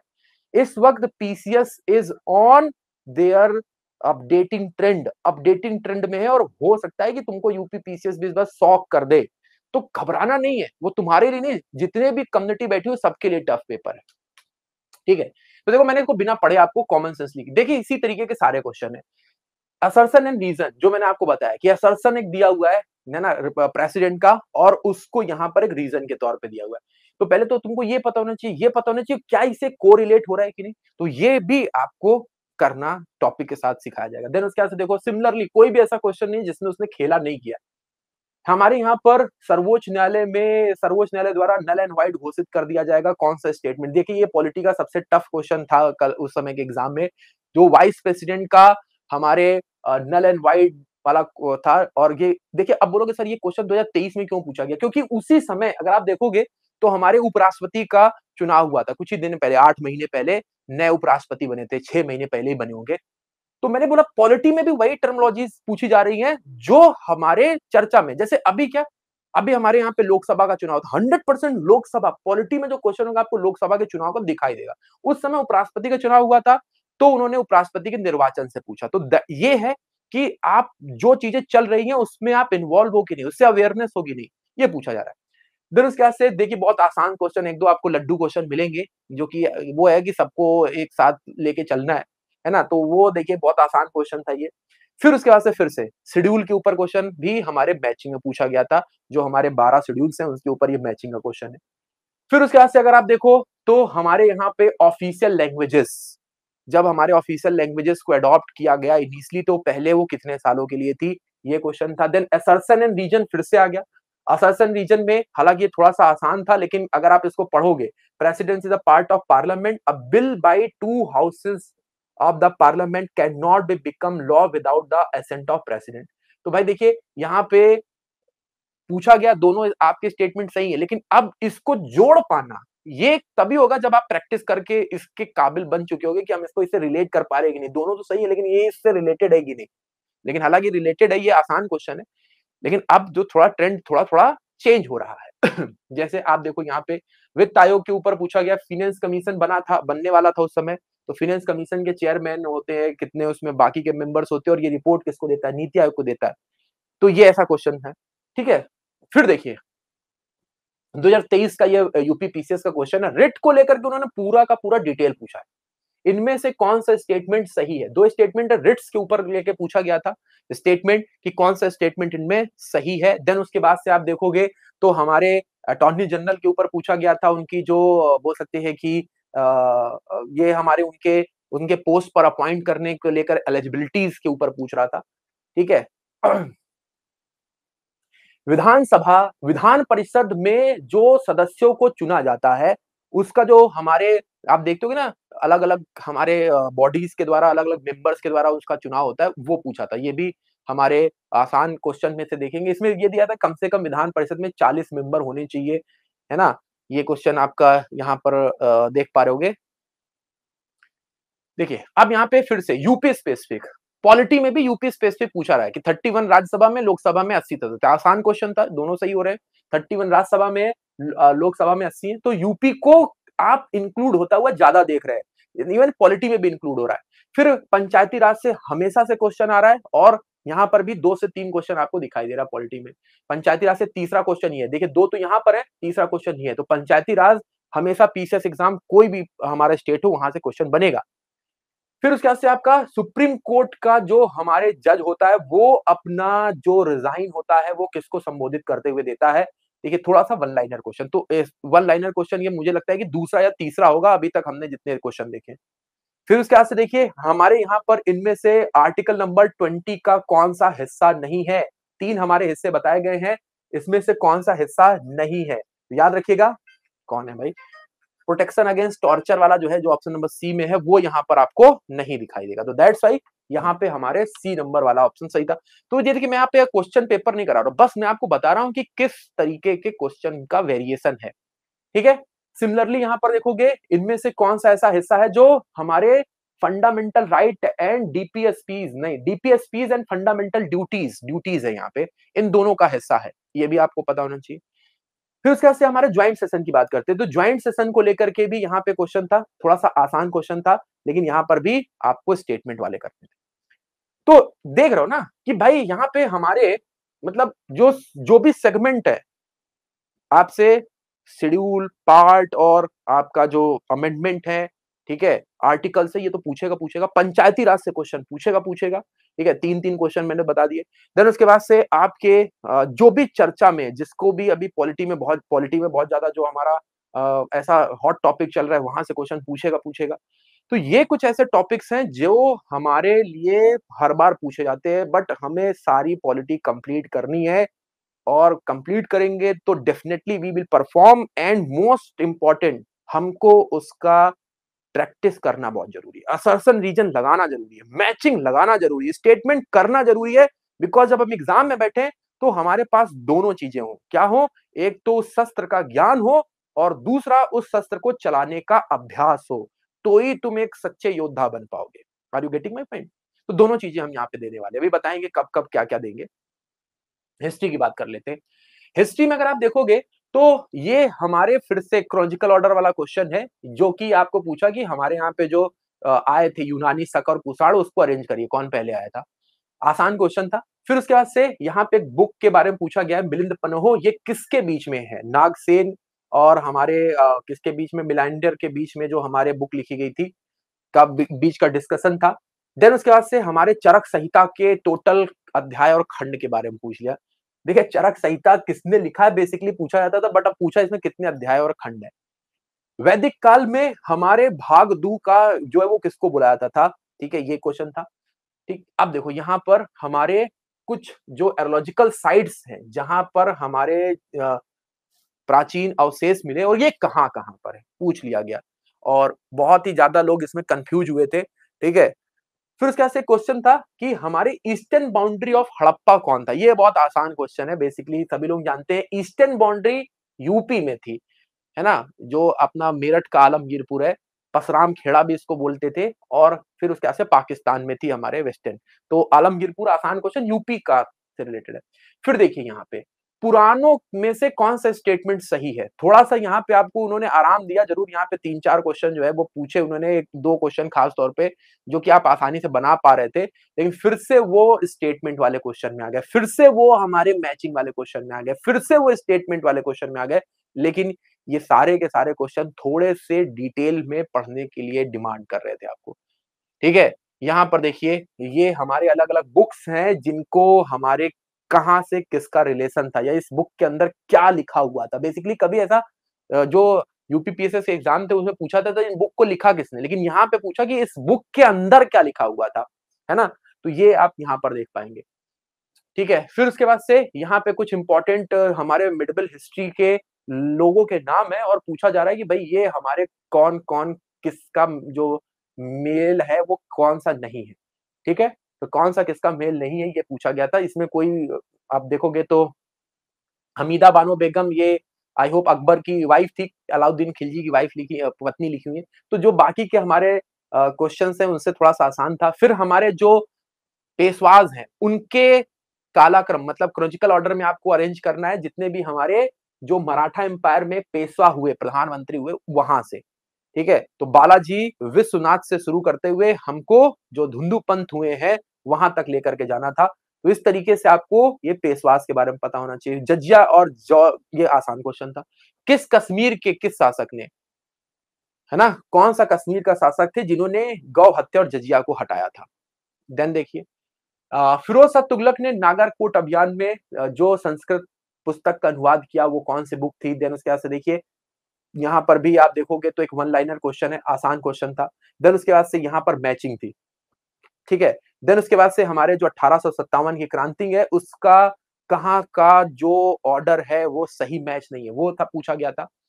इसी तरीके से अगर आप देखोगे तो हमारे यहाँ पे जो अलग-अलग जो हमारे मॉडर्न हिस्ट्री के क्वेश्चन है वो आपको यहाँ पर दिखाई दे रहा है। Modern history in detail, modern history के जो भी क्वेश्चन है वो थोड़ा-सा डिटेल में जाकर के पूछे गए हैं और ये क्वेश्चन रिस्पेक्टिवली ज्यादा है। अब देखिए यहाँ पर हमारे यूपी हिस्ट्री का भी क्वेश्चन है। एक आपने इंडस वैली सिविलाइजेशन वाला देखा, एक यहाँ पर देखा। ठीक है? फिर उसके बाद से ये जो हिस्ट्री था बेसिकली अगर आप देखोगे तो थोड़ा-सा आसान था पिछले साल का, लेकिन इस बार जो आरओ-एआरओ की हिस्ट्री हुई है, उसमें बहुत ज़्यादा वेरिएशन कर दिया था। मतलब यहाँ पर थोड़ा-सा रिलीफ आप देख पा रहे होगे हिस्ट्री में, लेकिन आरओ-एआरओ के एग्ज़ाम में और ज़्यादा हमारे हाँ, हाँ, और ज़्यादा वेरिएशन था। मतलब क्वेश्चन में ही वेरिएशन था। स्टेटमेंट वाले क्वेश्चन बहुत सारे जोड़ दिए गए थे।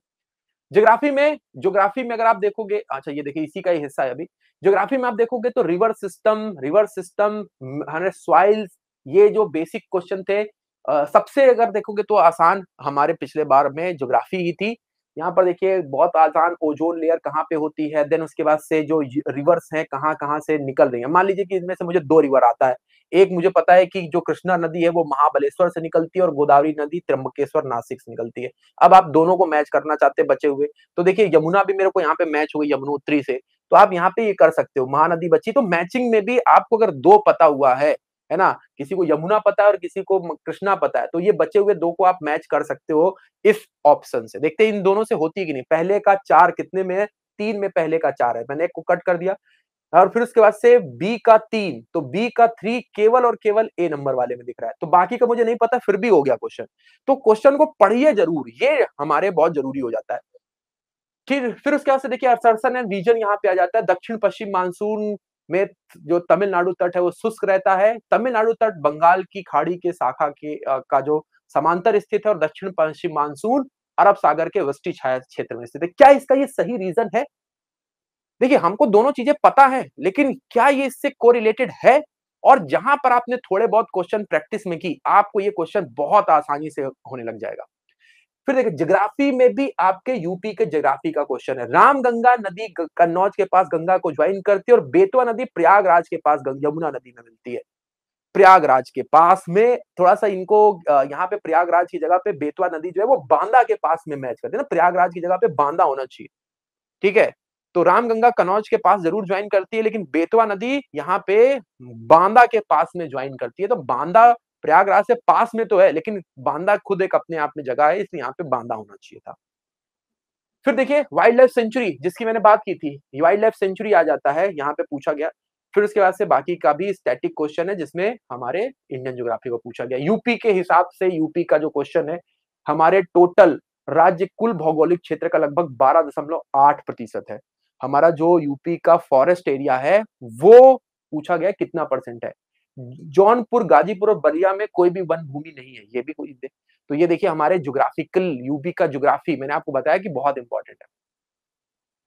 फिर देखिए यहाँ पर इसी तरीके से हमारे क्वेश्चन पूछेंगे। तो बेसिकली यहाँ पर हमारा जो क्वेश्चंस है, मैं वही बोल रहा हूं कि आपको मैचिंग के फॉर्म में, आपको करंट से रिलेटेड के फॉर्म में और यूपी के स्पेसिफिक फॉर्म में भी क्वेश्चन दिख रहे हैं, ठीक है।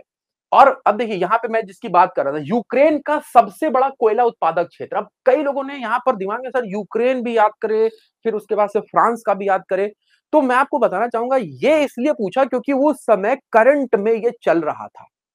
तो मैं वही बोला ना कि करंट में अवेयर अगर आप हो, डेली बेसिस पर न्यूज़पेपर पढ़ रहे हो, तो you have getting this answer आपके न्यूज़पेपर में और आपके अवेयरनेस में ही छुपा हुआ है कि यूक्रेन पे उस जगह पर हमला हुआ था 2023 में, इसलिए वो चर्चा में था। इसी तरीके से माउंटेन न्यूमैन किस खनिज के लिए फेमस है?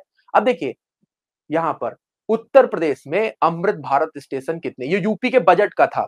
149 जो स्टेशन थे यूपी के बजट से क्वेश्चन था डायरेक्ट, ठीक है। देखिए जितना भी करंट अफेयर्स है, मई में एग्जाम था, मई 14 मई को मुझे याद है, 14 मई सन 2023 को एग्जाम था।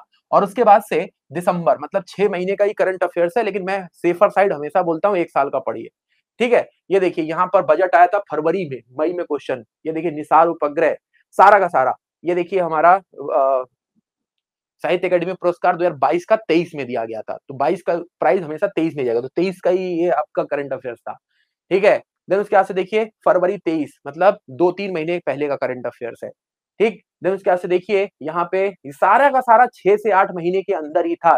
ये G20 की बैठक हुई थी जो सितंबर अक्टूबर में, उससे रिलेटेड है, ठीक है। ये देखिए मई का में पेपर और जनवरी का क्वेश्चन है, ये डिफेंस की पनडुब्बी वगीर जो पनडुब्बी लॉन्च हुई थी। ये देखिए यहाँ पे न्यूजीलैंड का क्वेश्चन है, यहाँ पे जो जो नेपाल में हमारे प्लेन प्लेन क्रैश हुआ था, स्पेयर बुक भी जनवरी की है, जनवरी में ही स्पेयर बुक को लिखा गया था। देन उसके बाद से देखिए जितना भी क्वेश्चन है, मैं इन क्वेश्चन का आंसर नहीं बता रहा हूँ, बस ये बता रहा हूँ कि 6 से 8 महीने का करंट अफेयर्स दिया था, और ये करंट अफेयर्स अगर जो पढ़ के गए थे बहुत आसानी से बना। लेकिन देखिए जैसे मैंने बोला न्यूजीलैंड के हमारे जो प्रधानमंत्री उनका नाम बताइए। आरओ यारो में ऐसा नहीं हो रहा है।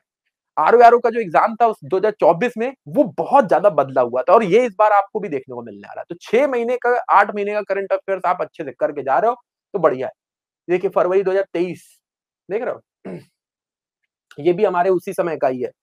सारा का सारा नियर अबाउट वही का ही है जो आपके लिए बहुत आसानी से 6 से 8 महीने का करंट अफेयर्स पढ़ रहे थे वो कर पाया। देखिए यहाँ पर जो मैं आपको बता रहा था कि जनरल साइंस जो हमारे बॉडी से रिलेटेड है वो क्वेश्चन यहाँ पे थे।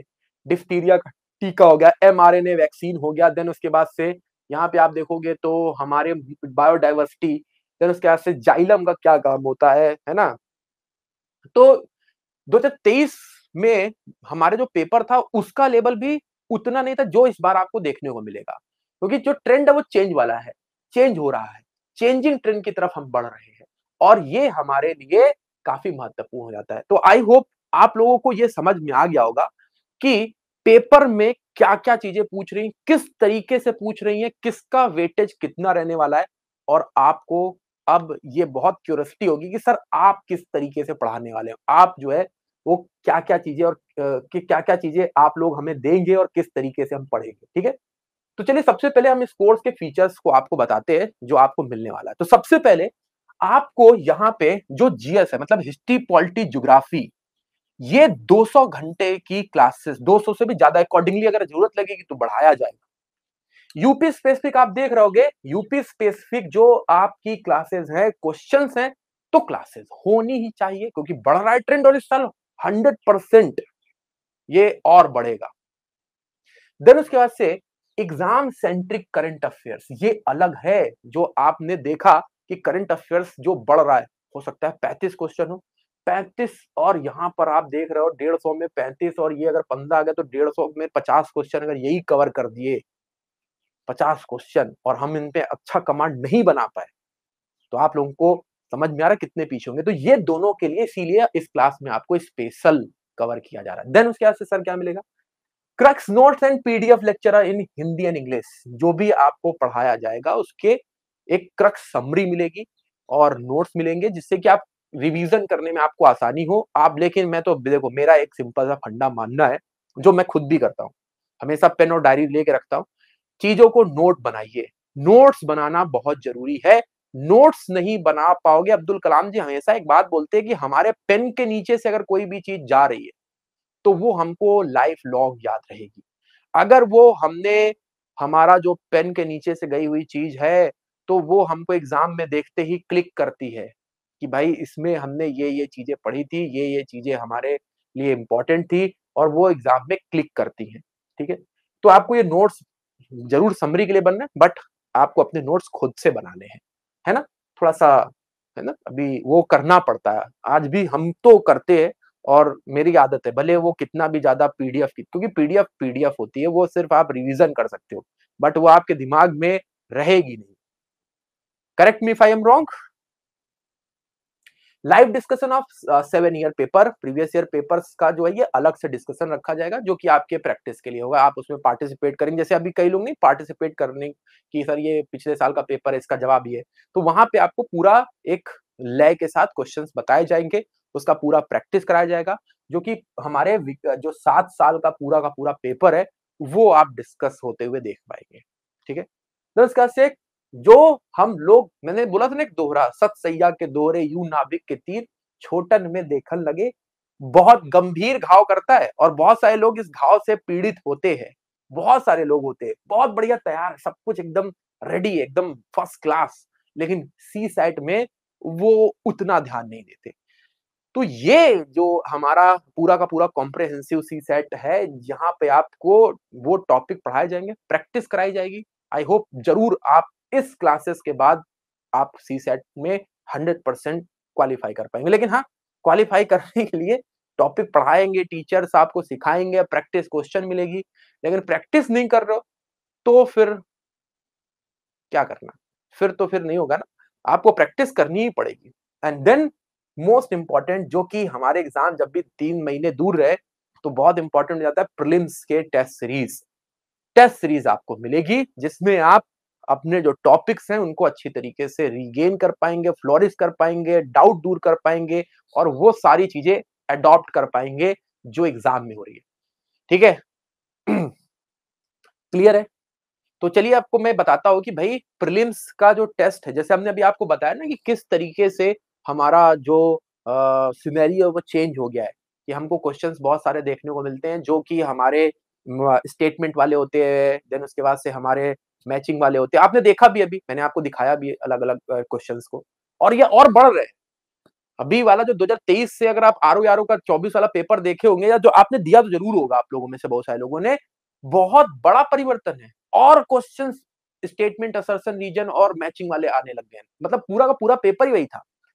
तो इसके लिए आपको ये ऐसा ही जो टेस्ट सीरीज है वो फॉर्म किया जाएगा। अब देखिए कैसे हम आपको टेस्ट कराने वाले हैं। तो देखिए सबसे पहले मैं आपको एक कैलेंडर, मतलब इसका जो पूरा का पूरा शेड्यूल है वो बताता हूँ। देखिए आज आपकी हो रही है ओरिएंटेशन सेशन, फिर आपके 10 तारीख से जब इंडियन ज्योग्राफी की क्लास शुरू होगी, इंडियन ज्योग्राफी की क्लास हुई तो आपको इंडियन ज्योग्राफी जब समाप्त हो जाएगी, देन उसके बाद से आपका होगा मॉड्यूल टेस्ट। ये देखिए इंडियन ज्योग्राफी का मॉड्यूल टेस्ट होगा, जो भी आपने ज्योग्राफी पढ़ ली पढ़ा दिया जाएगा। देखिए अब देखिए प्रीलिम्स है तो आपको प्रीलिम्स के हिसाब से पढ़ाया जा रहा है, मतलब जो आपको, क्योंकि समय कम है ना, ऑब्वियस सी बात है कि आपको उतना मतलब मेंस प्रोस्पेक्टिव में कॉम्प्रिहेंसिव लिखने के लिए नहीं सिखाया जाएगा, प्रीलिम्स क्रैक करना है।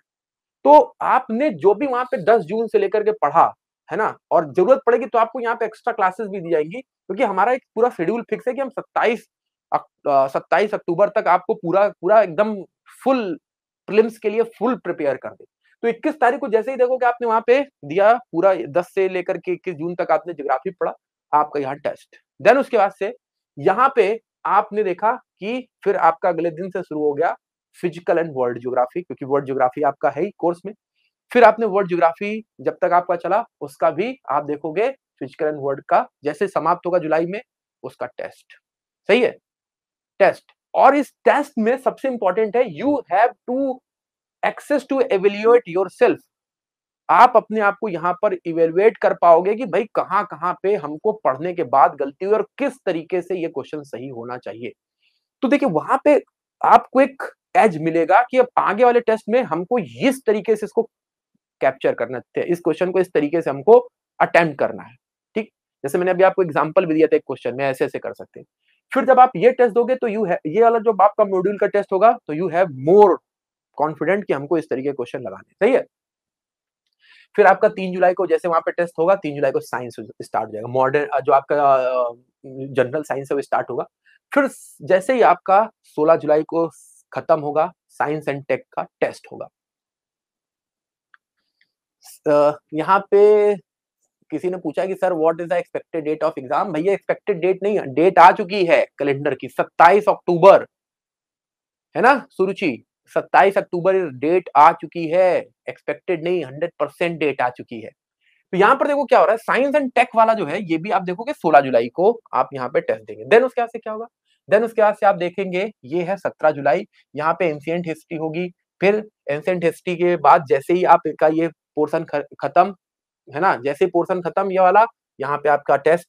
देन उसके बाद से आप देखोगे, देखिए कितना बढ़िया है प्लानिंग, 25 को मिड बिल खत्म, है ना, उसके बाद से 26 को उसका टेस्ट, 1 अगस्त से लेकर के 10 अगस्त तक मॉडर्न हिस्ट्री खत्म, उसका 10 को टेस्ट, ठीक है। 11 अगस्त को आपकी पॉलिटी शुरू, और जैसे ही वो 19 अगस्त को 18 अगस्त को खत्म हो रही है उसका टेस्ट, 19 को इंडियन इकोनॉमी शुरू, उसका टेस्ट, 26 अगस्त को यूपी स्पेशल शुरू, यूपी का स्पेशल खत्म होगा जैसे ही आपका अगस्त में, यहाँ पे सितंबर, अच्छा यूपी स्पेशल कहाँ है, जैसे 26 अगस्त को आपका यूपी स्पेशल खत्म, उसका टेस्ट होगा 5 सितंबर को। फिर सी सेट की क्लासेस शुरू हो जाएंगी, सी सेट की क्लासेस, और जैसे ही आपका 20 आपका आ जाएगा 20 सितंबर, उसके आसपास आपका सी सेट का टेस्ट हो जाएगा। फिर आपको भाई देखो सी सेट का टेस्ट के बाद फुल लेंथ टेस्ट आपको कराए जाएंगे, ठीक है। फुल लेंथ टेस्ट 14 तारीख से, भाई 27 सितंबर आपका पेपर जो है अक्टूबर में, तो फुल लेंथ टेस्ट आपको कराए जाएंगे जिसको आप दे सकते हो पूरा, क्योंकि आपका सिलेबस लगभग कंप्लीट हो गया। तो यहाँ पे फुल लेंथ टेस्ट आप दोगे, फुल लेंथ टेस्ट 1 दोगे, फिर उसके कुछ दिनों बाद फुल लेंथ टेस्ट 2 दोगे। तो अब आपके दिमाग में आ रहा होगा सर ये पेपर जो हमने दे दिया इसको दोबारा, बिल्कुल आप दोबारा भी देख पाओगे, दोबारा क्वेश्चन भी वहां पे होंगे, तो सब कुछ आप, ये हमारा इंटरफेस बहुत महत्वपूर्ण, बहुत ही मतलब मजेदार है, तो आपको यहाँ पे दिक्कत नहीं होने वाली। फिर 20 सितंबर और 21 सितंबर को आपका सी सेट का भी टेस्ट होगा, जिससे कि आपके ये पेपर 2 जो है, जिसमें आपने जो भी सब्जेक्ट देखे वो आपके ना रह जाए, ये भी इंपॉर्टेंट हो जाए। क्लियर है ज्योति, क्लियर है, कैलेंडर समझ में आया कि हम कैसे करने वाले हैं। डाउट, मतलब देखो सब कुछ बिल्कुल ट्रांसपेरेंट, बिल्कुल एकदम ट्रांसपेरेंट, ये चीजें ऐसे ऐसे होने वाली प्रीलिम्स पॉइंट ऑफ व्यू से, तो थोड़ा सा, है ना, एक मतलब ये एक्सपेक्ट किया जा रहा है कि आपने कभी ना कभी इन सारी चीजों को पढ़ रखा होगा, लेकिन दिमाग में क्लियर है। तो आपने ये नहीं पूछा सर करंट अफेयर्स कहाँ पे है, मतलब उसका ट्रेंड आपने बता दिया कि सर अवेयर रहना है सर, ये यूपी का करंट अफेयर्स भी पढ़ लो सर, ये भी पढ़ लो, करंट अफेयर्स की क्लासेस नहीं करवा, मतलब धोखा है तुम्हारे तुम्हारे दिमाग में। सर ये तो अब तो धोखा दे दिया सर, जीएस पढ़ा दिया, सी सेट पढ़ा दिया, करंट अफेयर्स बोल रहे हो कि सर ज्योग्राफी के क्वेश्चन भी वहीं से बन जा रहे हैं, साइंस एंड टेक में भी। तो करंट अफेयर्स के लिए ये देखिए यहाँ पे मंथली आपके सितंबर के हिसाब से, जिसमें नेशनल इंटरनेशनल के साथ यूपी स्पेसिफिक के करंट अफेयर्स होंगे, और वो आपकी जो क्लास है वो इन क्लासेस से अलग होगी, उसका टाइमिंग भी अलग होगा। वो हफ्ते में आपके हो सकता है कि 3 हो, जिसमें एक एक हफ्ता सितंबर अक्टूबर, मतलब 12 हफ्ते में हमको कंप्लीट करना होगा, या 10 हफ्ते में कंप्लीट करना होगा अकॉर्डिंगली। तो हर एक हफ्ते में एक पूरे महीने का करंट अफेयर होगा। Are you getting my point?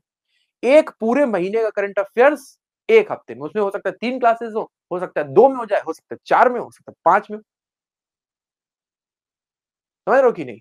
तो वो आपको पूरा अलग टाइमिंग पे होगा, वो आपको अभी वो बता दिया जाएगा उसका टाइमिंग भी। क्लियर है? इसका टाइमिंग बेसिकली जो हमारे जो जीएस और सी सेट की क्लासेस का है, इसका होगा 1 से लेकर के 3 बजे तक, ठीक है। 1 से लेकर के 3 घंटे की क्लास होगी, सॉरी 1 बजे से स्टार्ट होगी और 3 घंटे की होगी, 4 बजे तक बेसिकली ये क्लासेस आपकी होंगी। ठीक ठीक है, यहां तक चीजें समझ में आई कि यहाँ पे क्या क्या चीजें होने वाली हैं, कैसे क्या क्या आपने समझा कि क्या क्या चीजें मिलने वाला है। ठीक है, तो करंट अफेयर्स की भी आपकी क्लास होगी। अब ठीक है, अब तुम्हारे दिमाग में सर करंट अफेयर्स का टेस्ट कब लेंगे?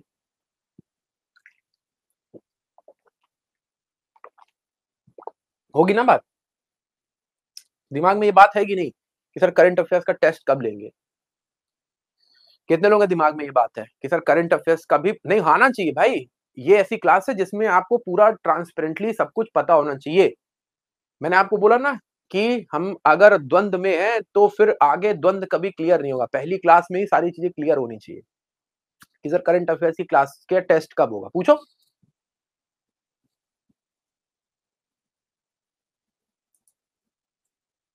हाँ, देखो यहाँ पे बहुत अच्छा क्वेश्चन आया है। देखो बहुत ही मतलब एक अच्छा लाइव क्लास का यही है कि ज्योति ने पूछा sir by chance if I miss any classes then how can I get that class if there is any recorded section. बिल्कुल, जो भी आपका क्लास मिस हो रहा है बाय एनी चांस, तो आपका जो भी क्लास है वो उस सेगमेंट में पड़ा रहेगा रिकॉर्डेड फॉर्म में जब तक कोर्स की वैलिडिटी है। आप उस क्लास को फिर से देखिए। अब देखिए 2 तरीके से क्लासेस मिस होती हैं या 2 तरीके से लोग देखते हैं। एक तो उन्होंने मतलब कोई बहुत इमरजेंसी आ गई, तो क्लास को लाइव ही देखिए बिकॉज़ देयर इज़ जो टीचर और स्टूडेंट के बीच में इंटरैक्शन है वो बहुत ज़रूरी होता है। तो सबसे पहली चीज़ आपको याद रखनी है कि लाइव क्लास ही देखनी है। बट अगर बहुत इमरजेंसी आ गया, तो आप क्लास को नहीं कर पा रहे तो रिकॉर्डेड फॉर्म में क्लास आपके पास में रहेगी। और दूसरा, क्लास हम रिकॉर्डेड तब देखते हैं जब हमको दोबारा से कोई चीज़ देखनी है। भाई कोई ऐसा हमारा क्लास था जिसमें हमको दोबारा से देखना पड़ेगा। भाई साइमन कमीशन है उसको और अच्छे से ज़रा एक बार सर ने यहाँ पे क्या-क्या पॉइंट बताए थे एक बार फिर से देख लेते हैं। है ना? तो वो हमारे ऐसा सिनेरियो है जहाँ पर आप रिकॉर्डेड क्लासेस देख सकते हैं जो कि एक यहाँ पे एक प्लस पॉइंट हो जाता है। ठीक है? और और अपने डाउट पूछो भाई। हैं? तो यहाँ पे हमने बात कर रहे थे सर करंट अफेयर्स के टेस्ट नहीं लेंगे क्या? तो करंट अफेयर्स के जो टेस्ट है वो इंक्लूड होंगे आपके हर मॉड्यूल टेस्ट में। मतलब यहाँ पे जब आपका एक मॉड्यूल टेस्ट खत्म हो रहा है, जब आपका एक मॉड्यूल खत्म हो रहा है तो यहाँ पे आपका जितना भी करंट अफेयर्स कवर हुआ उसका टेस्ट होगा। मतलब Indian geography plus current affairs because current affairs are very important. Oxygen है भाई हमारे इस पूरे के पूरा जो कि एग्जाम है उसके लिए ऑक्सीजन। देन उसके बाद से जो भी पढ़ा उसका टेस्ट। यहाँ पढ़ा current affairs, current affairs, current affairs. Are you getting my point? बोलो भाई, यहाँ तक समस्या समाधान क्लियर हो रही बात? हुँ?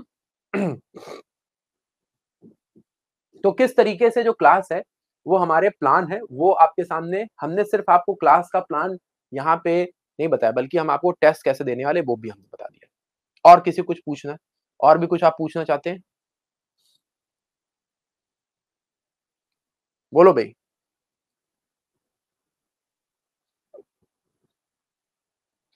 ठीक है। तो बेसिकली यहाँ पे हमने आपको एक पूरा समराइज़ करके सारी चीज़ें हम आपको बता देते हैं कि भई कैसे हमारा ये सारी चीज़ें होने वाली हैं। तो आपको सबसे पहले ये हमारा यूपी पीसीएस में आपको बेस्ट परफ़ॉर्म कराने के लिए हमारा ये पूरा का पूरा प्रयास रहेगा और इसके लिए आपको ये बैच शुरू हो रहा है जिसमें पहली क्लास ओरिएंटेशन की आप यहाँ पे देख रहे हैं। 10 तारीख से 10 जून से आप अगर आप देखोगे तो आपका पहला ज्योग्राफी का जो आपका लेक्चर है वो होगा।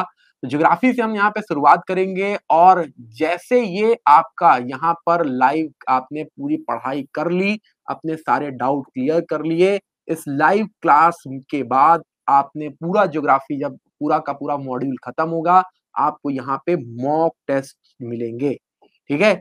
मॉक टेस्ट मिलेंगे। मॉक टेस्ट में आपको इस मॉड्यूल के क्वेश्चन होंगे मतलब ज्योग्राफी के क्वेश्चन होंगे और यहाँ पर आपके पैरेलल ये क्लास की टाइम आपकी 1 बजे से होगी। 1 बजे से 1 पीएम से इस क्लास की टाइमिंग होगी, याद रखिएगा। और यहाँ पे अगर हम बात करते हैं हमारा जो कौन-सा ज्योग्राफी के साथ-साथ आपके करंट अफेयर्स भी चलेंगे। करंट अफेयर्स की जो टाइमिंग होगी वो अलग टाइम होगी जो आपको अभी बता दिया जाएगा। तो ये दोनों पैरेलली होंगी। 1 वीक में हमारे 1 मंथ के करंट अफेयर होंगे। पूरे 1 मंथ का करंट अफेयर्स 1 वीक में होगा। ठीक है। अब यहां पर जो भी आपने इस हमारे मॉड्यूल में क्या पढ़ा, ज्योग्राफी पढ़ा, और हो सकता है कि ये आपके सितंबर महीने के करंट अफेयर्स 2023 के हो, तो आपने ये सितंबर महीने के करंट अफेयर्स 2023 के पढ़े। तो इन करंट अफेयर्स के जो भी हमारे क्वेश्चंस थे और जो हमारे ज्योग्राफी में आपने पढ़ा, उसके क्वेश्चंस आप यहां पर करेंगे। कौन कौन से क्वेश्चन होंगे सर? स्टेटमेंट वाले क्वेश्चंस होंगे, है ना, ज्यादातर आपको होंगे, वन लाइनर भी होंगे। स्टेटमेंट के साथ साथ आपके असर्शन एंड रीजन के वाले क्वेश्चंस होंगे, और आपको यहाँ पे मैचिंग वाले क्वेश्चंस देखने को मिलेंगे। ठीक है। आप जब ये पूरा टेस्ट दे लेंगे तो आपके पास इन टेस्ट को एनालिसिस करने का ऑप्शन होगा। You have option for analysis this test. आप इनको एनालिसिस कर सकते हैं, और एनालिसिस करने के बाद आप ये अंदाजा लगाएंगे कि किस तरीके से ये हमारा जो वीक पोर्शन है ना, बहुत सारे होते हैं हमारे, या तो यहाँ पे दो चीजें निकल के आएंगी, आपके सबसे स्ट्रांग जो आपको बहुत अच्छे लगेंगे, इनको और पढ़ने में मजा आएगा, स्ट्रांग जो चीजें होती है उनको और पढ़ने में मजा आता है, और दूसरा निकल के आएगा आपका वीक। तो ये वीक पोर्शन में आपका अब यहाँ पे ये आपका ड्यूटी है कि आप इसके ऊपर मेहनत करें, बिकॉज आपका वीकनेस आपको पता है, और यही आपका वीकनेस आपको सिलेक्शन नहीं होने देगा। तो आपको इसके ऊपर फोकस करते हुए आगे बढ़ना है।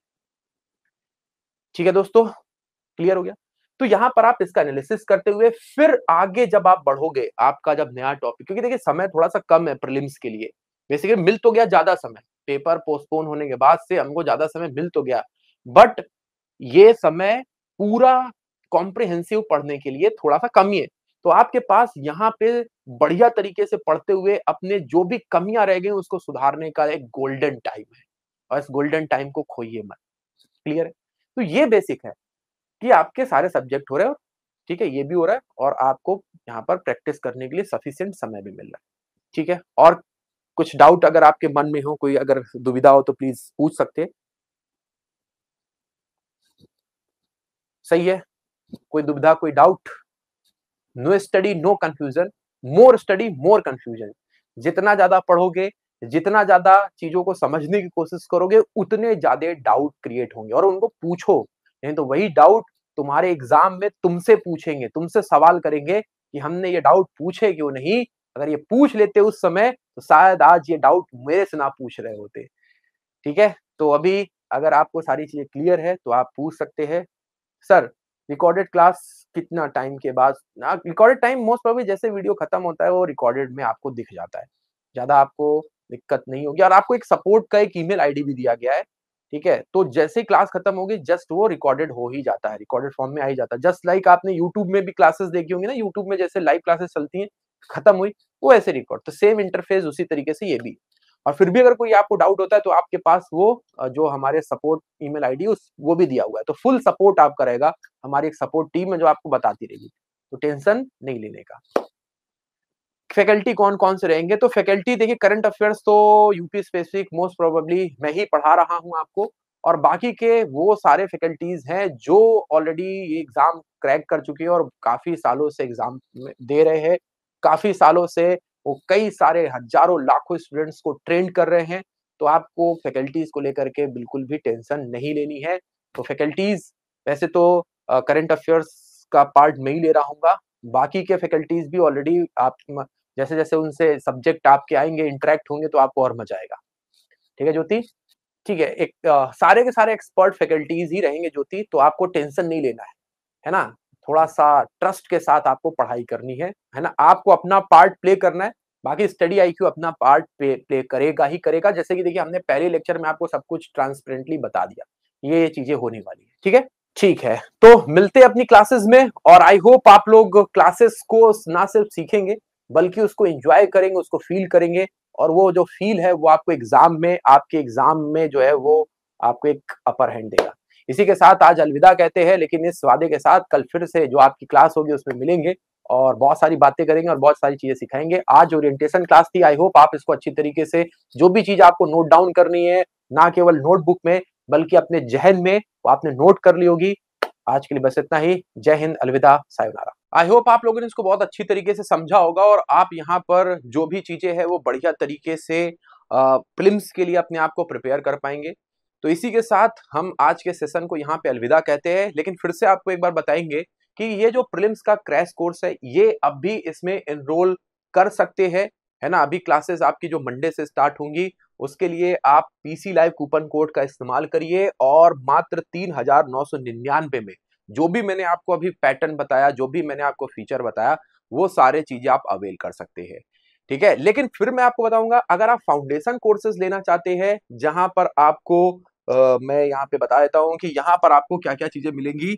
यहाँ पर आपको लाइव क्लासेस के साथ साथ 1-to-1 मेंटोरशिप भी यहाँ पर मिल रहा है। यहाँ पर आपको वीकली करंट अफेयर्स मिलता रहेगा। यहाँ पर आपको स्टेट स्पेसिफिक नॉलेज डिटेल में पढ़ाई जाएगी। फिर उसके बाद से एसे राइटिंग का स्पेशल सेशन होगा, इथिक्स की आपकी स्पेशल क्लासेस होंगी, मेंस राइटिंग प्रोग्राम होगा। तो यहाँ पर ये एडिशनल चीजें हैं जो कि आपको यहाँ पे मिलने वाली है। साथ ही साथ फिर हिंदी की आपकी स्पेशल क्लासेस होंगी जो कि मेंस के एग्जाम में आने वाला है। तो यहाँ पे थोड़ा सा डिटेल में आपको पढ़ने को मिलेगा। तो ये तो आपके प्रीलिम्स की तैयारी के लिए है, लेकिन अगर आप फ्यूचर में मेंस की तैयारी करना चाहते हैं, प्री प्लस मेंस दोनों की, और 2025-26 को टारगेट रखते हैं, तो ये वाले बैच को ज्वाइन करिए जो कि आपका 11 जून से स्टार्ट हो रहा है। याद रखिएगा, ये बैच भी आपको स्टडी IQ के ऐप और वेब प्लेटफॉर्म पे मिलेगा, जैसा मैंने आपको शुरू में बताया भी है। तो आज के लिए बस इतना ही, मिलते हैं अपनी नेक्स्ट क्लास में। Very very thank you. Till then have a good day, best of luck and bye bye.